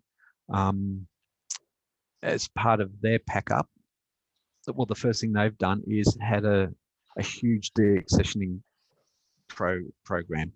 You know, you don't need 15 flat irons, which are made by the same person and in the same year. It's they're going through that, and a bottle collection where, as well as the very antique bottles, they've just put in pretty unusual ones that they've seen from places. Yep. Yeah. Yeah. So I know that's one of the good things about this project is it's got a whole lot of different people thinking about doing things differently. Yeah, which is that's been a nice unexpected outcome. Well, thanks, Tim. That was great. If anyone's got any questions, they could email you later, couldn't they? Oh, please. I think Ellen's got my email. No, please do. And we'll just put you. Okay. Well, thanks so much for that. And thank you for the invite. Pleasure. Thank you. Well, thank you all. Okay, so we now have Kate. Is Kate there? Kate? I am, yes. Hi. Thank you so much for your patience, and I'm sorry we had to move you to this time slot, but thank you very much. I'd like to introduce Kate Eastick from Albury Library Museum, and over to you. Wonderful. Thank you so much for having me, and I hope it's worth the wait. Just bring up. Oh, I think I forgot to share screen there. Sorry. There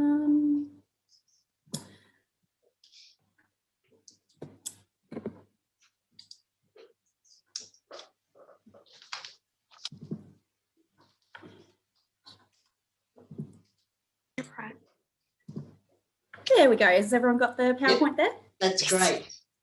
Fantastic. So yeah, thank you very much for the introduction. So yes, I'm exhibition curator here at the Albury Library Museum. I'd like to begin by acknowledging the traditional owners of the land on which I'm coming from today, which is the Wiradjuri, and pay my respects to the elders past, present and future. The presentation today is going to look at two exhibitions that I worked on collaborating with different community groups, and I guess looking, you know, sort of the benefits and challenges, and then how COVID sort of came in and threw a curveball into the middle of all of it. So these two exhibitions, one was Earth Canvas. I'll have a look at that first, and then go on to Nurse on Call.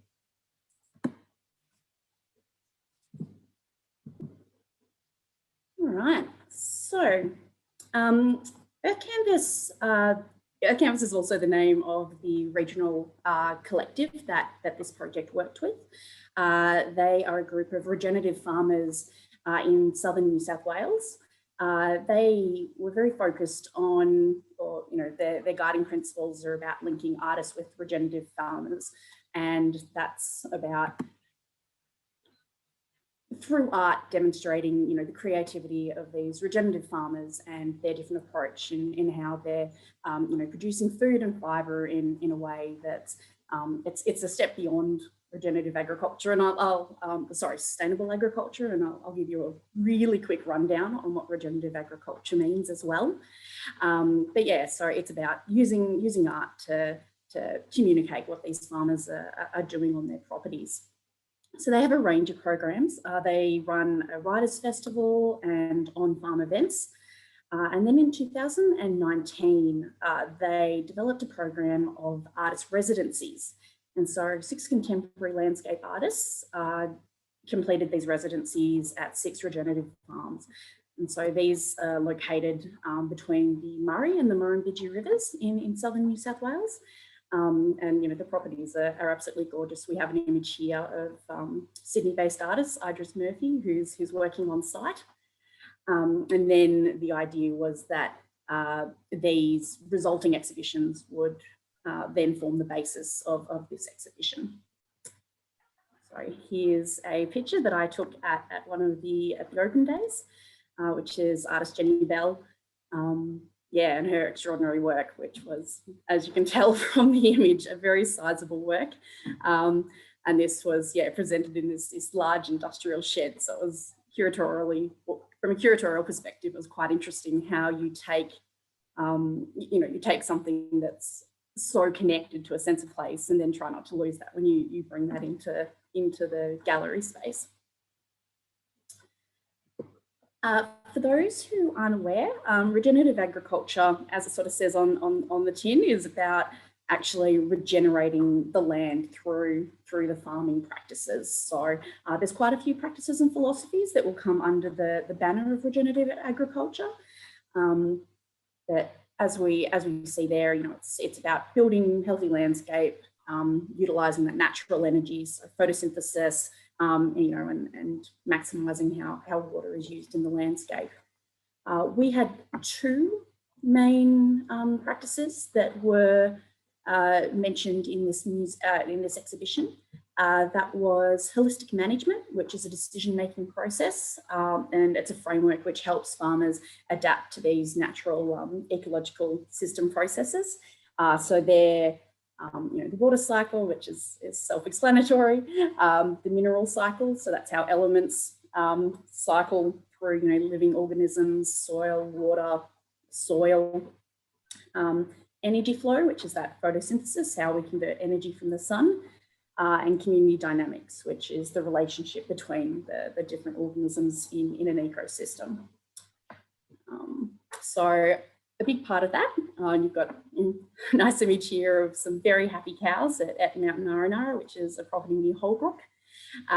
That's a big part of that is rotational livestock grazing. So instead of having 4 very, very big paddocks, you might have 150, and you actually rotate your stock through those paddocks.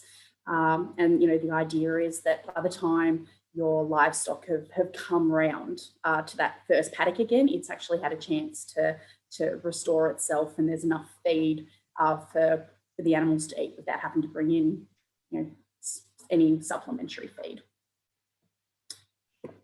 The other process that we explored in the exhibition was natural sequence farming, which was pioneered by an Australian farmer. And that's actually about how you can move water through the landscape, and that's sort of by using like smaller bodies of water and leaky weirs and sort of moving it from the top down. And I realise I'm moving my hands, but that doesn't necessarily help you while you're looking at a PowerPoint.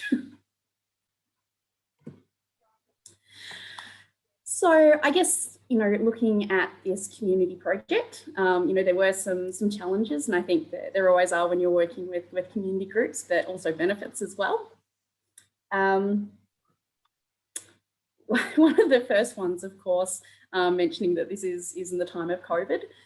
So we started meeting with the Earth Canvas organisation. They had their series of open days in October, November 2019. We'd come together, you know, done some preliminary work identifying, you know, key themes. We were fortunate, in addition to Earth Canvas, the organisation, we also had the National Museum of Australia on board with in-kind support. So we, you know, had a process of identifying, you know, what the key themes were that both partners wanted to go to. We had those, you know, MOUs in place.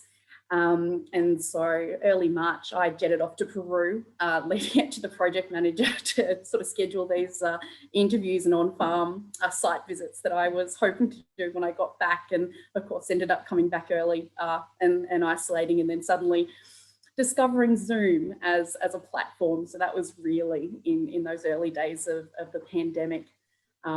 So that most people sort of, you know, learned very, very quickly. Some people, you know, we did have those troubles with trying to identify, you know, all the different platforms that were coming out. Certainly it added a whole new scheduling issue. And, you know, I did love the comment from one of the farmers. And so we had, I think, 10 farmers in total, as well as 6 artists that I was contacting and communicating with to get an understanding of their experience of the project and the open days and their experiences as an artist on site. But definitely speaking to the farmers who, you know, their comment was, we haven't stopped working. So while the whole place was in shutdown, definitely work was continuing for the people producing food and fibre. So I guess from a project management point of view, that original schedule of time I had to speak to people and then get the base information so I could begin writing the didactic text did take longer than expected due to the amount of people and just navigating those technological changes. And I guess, again, this happened again at the editing and review stage, in that, you know, you've got a lot of people who need to go over work. And so I guess my takeaway and lesson learned is add even more time to the contingency time that I'd allowed. With the editing and review stage, I guess too, so, you know, there were probably a core 2 or 3 people that we were working with the organisation, and then also I was communicating directly with the artists and farmers, and we did have a couple of moments where, you know, there were some mixed messages and almost that, you know, oh, there's a lot of chefs in the kitchen moment. There was one where we got to the final stage, and I'd sent out, you know, the final draft for, you know, any corrections or, you know, misrepresentations, and unfortunately that got a bit confused when the organisation in their newsletter sort of sent out a helpful reminder for people to do the review and send back feedback, but they actually said, oh, it's totally up for review, feel free to rewrite it if you would like. So we had one one group who, you know, rewrote it into a beautiful bit of prose that would have been wonderful in a magazine, that for museum context, and a didactic panel in which we had to be, you know, really brief and compact was obviously not the right style. So that was a challenge. In that then, you know, you had to come back and say, look, love what you've written. Unfortunately, you know, there's parameters about what we're doing when we're writing text for that museum context. So, and that was, you know, that was fun once it was explained, but it was just that issue with the mixed messages and about what was required. I guess another challenge we would have would be, you know, balancing what, you know, your community partner, your organisation is, and what might be, you know, our museum best practice. Here I am. I'm going to remind myself what my example of this was.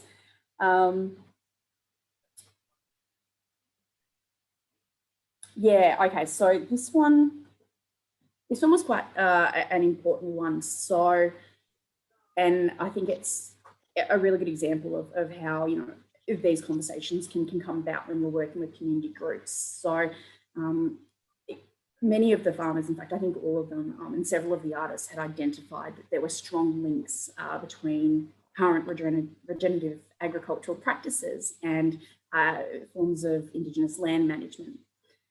From a curatorial point of view, I was quite concerned about it seeming like a byline, like a, you know, sort of a footnote, oh, here's the quick link, without really having the proper space to address it. From council's point of view, we're a council facility. We have processes about making sure that we, you know, consult in an effective and timely manner, which we hadn't had the opportunity to do. Also because there weren't any First Nations people involved in the project. So that was one that led to a bit of, you know, to conversation about that. And in the end, we chose to, of course, have, you know, an acknowledgement in our gallery space. And that was something that we'd hoped to bring out more in programming, although COVID did end up providing a challenge for that. But yeah, it was an interesting experience in how, yeah, bringing museum best practice actually, you know, I guess interrupted or conflicted with, you know, the community partners, you know, real desire to highlight that link, which was very legitimate, but not being able to do it in that respectful, thorough, and, you know, appropriately consulted process we weren't comfortable going ahead with. I guess the other thing too is when we're looking at all the people involved in this program, was that the example of the catalogue was a really great example of how, you know, it's not just a homogenous group, because it's a, you know, council working with a community group. So we decided to produce an accompanying catalogue for the exhibition, and the decision was to make it a digital catalogue. So a lot of this was environmental. Obviously, environmental concerns are underlying a lot of this exhibition. But then we actually had unexpected feedback from the artists that, you know, they were quite disappointed because, although obviously they shared those environmental concerns, for, you know, for them, their participation in exhibitions such as this, that, you know, production of a catalogue is sort of, you know, often a professional takeaway from them, that they have this record of their work and participation. So that was, yeah, that was a lesson learned there. I guess, you know, you can't, yeah, you know, the need for further discussion, I guess, just because there's, you know, one person as the spokesperson, it doesn't necessarily mean that all the consultation has happened. And I think that probably is a nice segue into my next point, which is just ensuring that there are clear understandings of roles and responsibilities. And we did set out, and we had you know, a memorandum of understanding in place where we identified where responsibilities lay. But there were, in the end, there was still a bit of confusion in the end regarding it was the selection of images for the panels. So we automatically thought, okay, that's obviously a curatorial decision, whereas they thought that they would have a final say in that, sort of more in line with marketing and that sort of final product. So that's another lesson learned, and going forward, we've actually put in some more details about that, and I guess also too tables about who's responsible, but who needs to be informed and who needs to be consulted as well. So moving forward, here's an image of a canvas at Albury Library Museum. Looking at some of the extraordinary benefits that did come out of this, and I mean, I was thrilled with the final exhibition, and certainly the feedback was wonderful. We benefited so much from these really well-established relationships between the organisation and the regenerative farmers and the artists. There was such good rapport and excellent buy-in. So we were really able to leverage that.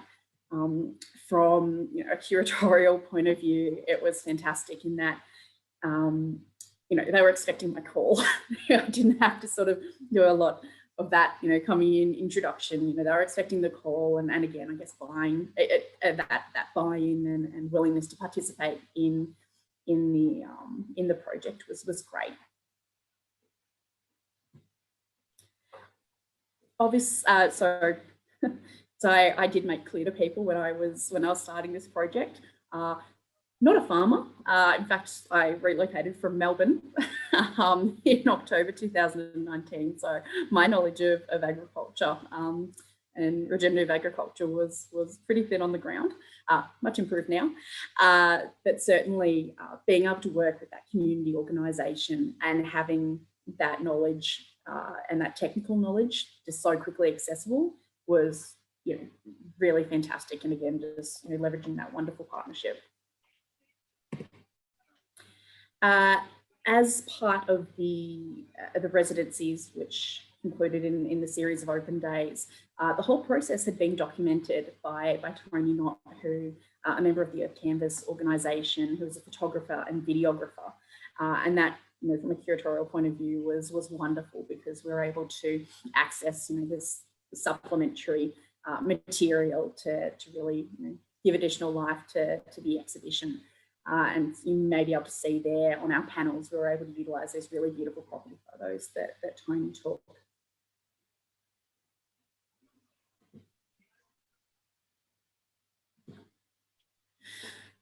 From a promotional point of view, I mean, council often has their, we have our traditional methods, I guess, when we're promoting exhibitions. So look at the goodie bag she's got.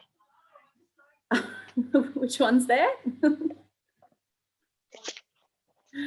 So just talking about the so forms of promotion. So we have like electronic distribution messages that we send out. We have our Facebook page. We'll often connect with our local newspaper like the Border Mail and the local television stations. But it was really fantastic because not only did we have another advocate, but the Earth Canvas organisation was also able to really connect with broader publications, so agricultural publications and art network ones that we may not have traditionally had those relationships with. So that was really fantastic to be able to leverage that as well and get greater promotion for the exhibition. It also provided more opportunities for our programming.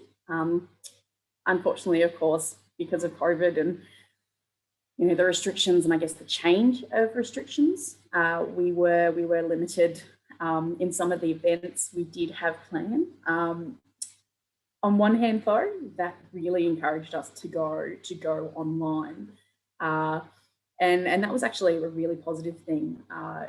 from an overall perspective of the Library Museum, it was one of our ones that we started doing virtual tours of. So that was something that we did in response to COVID.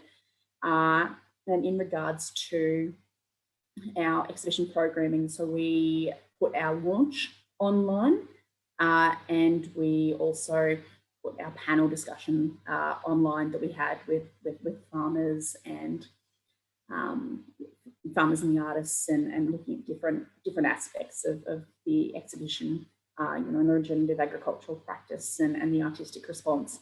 And that was fantastic, because then, you know, that's an extra part of the interpretation of the exhibition that's now available online.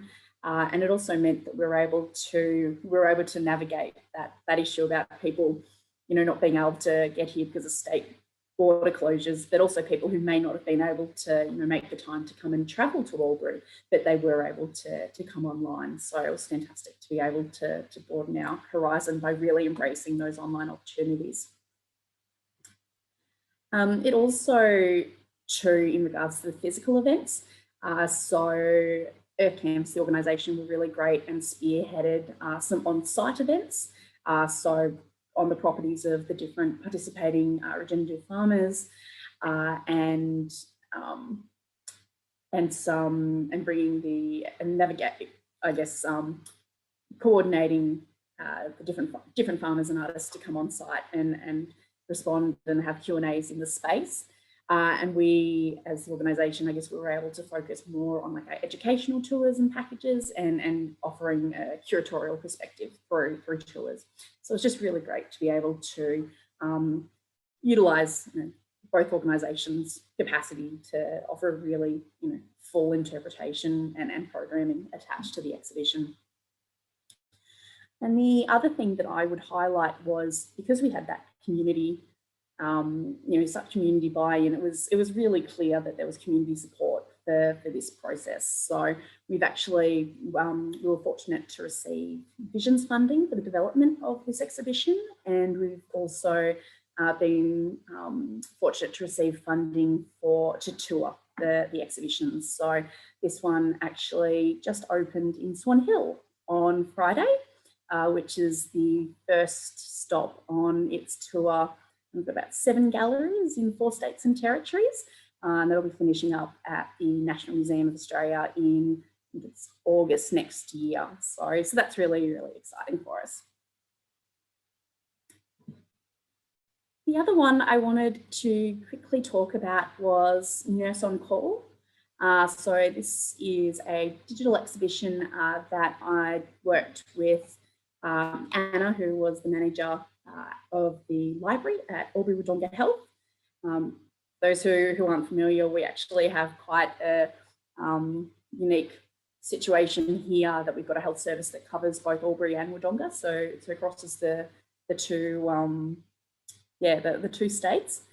Anna got in touch with the library to discuss possibilities to commemorate the International Year of the Nurse and Midwife, which was last year. The initial plans were to have an on-site exhibition at the hospital. And then the idea was that we'd have a focus on nursing for that. And then we have a small foyer case at the Albury Library Museum as you first enter the building. And we're going to use that to explore the midwifery aspect of the exhibition. Of course, when COVID came in, the concept of having a physical exhibition on site, it just had to be completely discarded. Obviously, a pandemic isn't a great time to be encouraging visitation to a hospital. So we made the decision to move the project entirely online.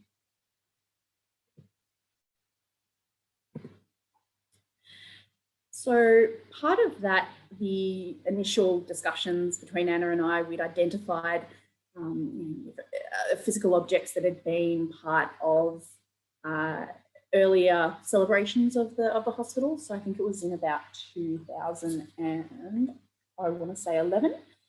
We had an exhibition that celebrated 150 years of the Albury Public Hospital, and there'd been a big donation of material from the health service, which was why Anna had got in contact with us, because we held so much of it.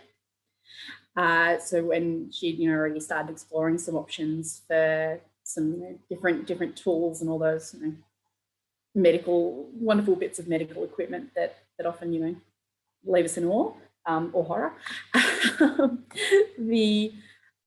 But then, of course, going online, that really prompted us to make a change of content and start exploring, really focusing on archival material, which potentially hadn't been explored as much in the previous exhibition, which I think was, really beneficial.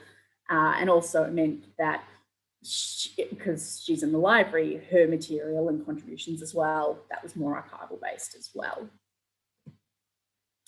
It was a really great lesson in all the tools that are available online. We actually used Google Drive as our main platform, and it's remarkably simple to use, free web-based software that we were able to access. So yeah, if you're ever doing any online collaboration, I'd happily recommend it. I might be getting ahead of myself, but we developed, when we chose our content, we found that Google Drive was really, really useful for how we were using it as well. So we chose to, we started collecting our material, and then we chose to look at things in a chronological order. So that was great in that it allowed us to, sort things into different documents. And then as we refined the process, we were able to then, sort out the material that we weren't using. So through that development, once we'd identified the content that we wanted to explore, and because we were taking that chronological approach, we were able to identify the gaps, and then that was really great. So working with that community partner, obviously because we're celebrating nurses, Anna through Albury Wodonga Health was able to really utilise those networks, and had access to social media platforms and programs to source more content. So that was wonderful. We were able to develop a set of questions that really, sort of general questions, but filled in those gaps in the areas that we were looking for. So we were able to source, more documents and photographs and oral histories, which really rounded out our content for the online exhibition. And then I guess on the other hand, it was really beneficial that we could utilise council resources in regards to hosting. Sort of at first, the suggestion was using a free web-based, hosting site, but of course you've got pop-ups and ads, and they're not always reliable. So it was wonderful that we were able to add that on to use council's existing infrastructure for hosting, and also we were able to utilise our comms team. So wonderful, Lauren helped us, put it together, and it was great to get that buy-in from our broader Albury City Council team as well. So again, I'm just keeping an eye on the time. I guess looking at some of the outcomes of that project, certainly I think there was a really great sharing of skills and processes. I certainly learned a lot about the use of the online processes and also information management, and I had some really just really great ideas about that, especially in regards to permissions and copyright and how we stored information. So that was fantastic. I learned a lot about that from her. And she won't mind me telling you this because we have discussed it in another presentation. She has certainly commented that she felt she learned a lot from working with me on the curatorial process. At the beginning, when we're sort of that idea of we're identifying our aims, and so often you come down this rabbit hole of, oh, this is really exciting, and there's another linking story over here, and then there's another story over here. And I felt it was a bit mean at times at the start, because I'm like, nope, sorry, got to rein it in. That's going to have to be another exhibition. Whilst we really kept that strong focus just on the nursing experience. And I guess the other thing as well is that she appreciated that reining it in, but also, allowing the primary sources to speak for themselves. So we, the online content is presented in sort of 20-year periods, and we've been able to find this amazing collection of images, and also primary sources, so newspaper articles and oral histories and original documents, and so produce this in short sort of 5 to 7 minute videos. And being able, Anna sort of really appreciated learning to let those resources speak to themselves, that it wasn't necessary to actually write an overarching narrative, that yeah, you could actually let that content speak for itself. The other thing that I would definitely take away from this project is just how much the possibilities that it opens up. I mean, without those sort of jokes about meetings that could have been an email, but we were really sort of pushed online here, and I guess for for localized collections, it makes sense that we'd be collaborating with a local organisation. But I think it really does open up so many possibilities. Anna and I didn't even meet last year, so we produced this whole exhibition without actually ever meeting in person. So I think that just is such an exciting thought when you think about who else you can collaborate with. Using really simple platforms. It doesn't necessarily need to be complicated. And the other really great outcome, of course, is that throughout this, we're working to recognise the contribution of nurses, who are, of course, part of our frontline response to the pandemic. So it was wonderful to be able to respond in a really relevant way, and responding to current events, and celebrate those people who deserve to be celebrating. And then I'm just finishing on one of my favourite images that we have in our collection, which is the children's ward decorated for Christmas.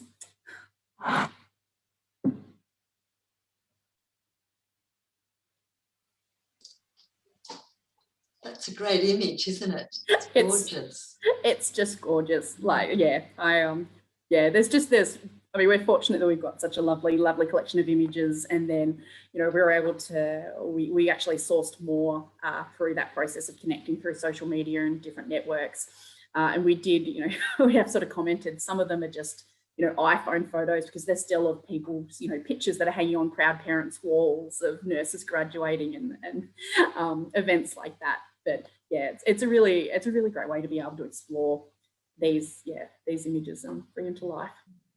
Thank you. That was very, very interesting. I'm not sure if you mentioned it. I don't know if I may not have heard it. How did you said you invited the artists. How did you select the artists to invite them? So that was actually done prior to us coming on board. So that was done through the Earth Canvas organisation. Right. Yeah, so the chairwoman of the Earth Canvas organisation, she had relationships with artists, and then actually worked with John Wolsey, who's an English-born Australian artist, and he actually, I believe, reached out to many artists in the community. Really? With those selections. Yeah. Yeah, look, if and not just because I curated it, but if you get a chance to see the exhibition, it really is. I mean, the works are diverse, but truly stunning. Yeah, some amazing contemporary artists. And when you did the launch and you did it live, did you actually do it live on Facebook, or you filmed it and then posted it online? No, we did do it live. Did you? Yes, we did. So we ran it concurrently on Facebook and on YouTube as well. Okay. All right. So yeah, and that was the Facebook Live went through Council's Facebook page as well as Earth Canvas's Facebook page, and then that's still available on YouTube as well. So we fortunate to have some wonderful technical staff here. So we had we had Chris behind the controls, who was controlling all the the links to different places. So I was at home. Karina and Jill were here. We had artists at home and farmers at their properties. But yeah, it came together. The internet held out.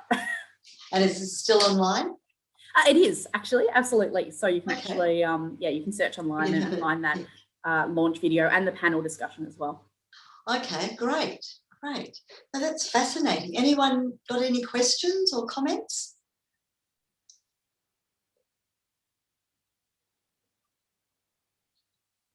It seems like they were both really valuable and worthwhile projects.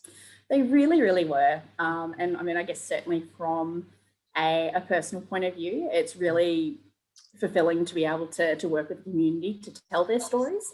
You know, and I think it's such a wonderful opportunity, I guess, to draw out, you know, these local stories and access that local knowledge.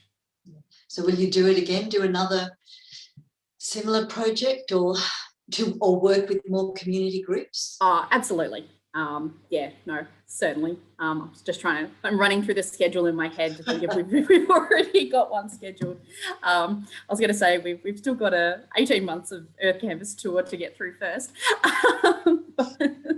And that's actually wonderful because at the different venues, at the Earth Canvas organisation and ourselves, we're working together and working to identify a story in the local community of the places that they're going to as well. So at Swan Hill, we had local artist Glenda Nichols. She's produced a work in response to a local fruit and vegetable producer in the Swan Hill region. Alison has asked a question. Can you see chat or no? No, wait, I did see flashing. Here we go. Oh, thank you. About what happens to the artworks after the exhibition.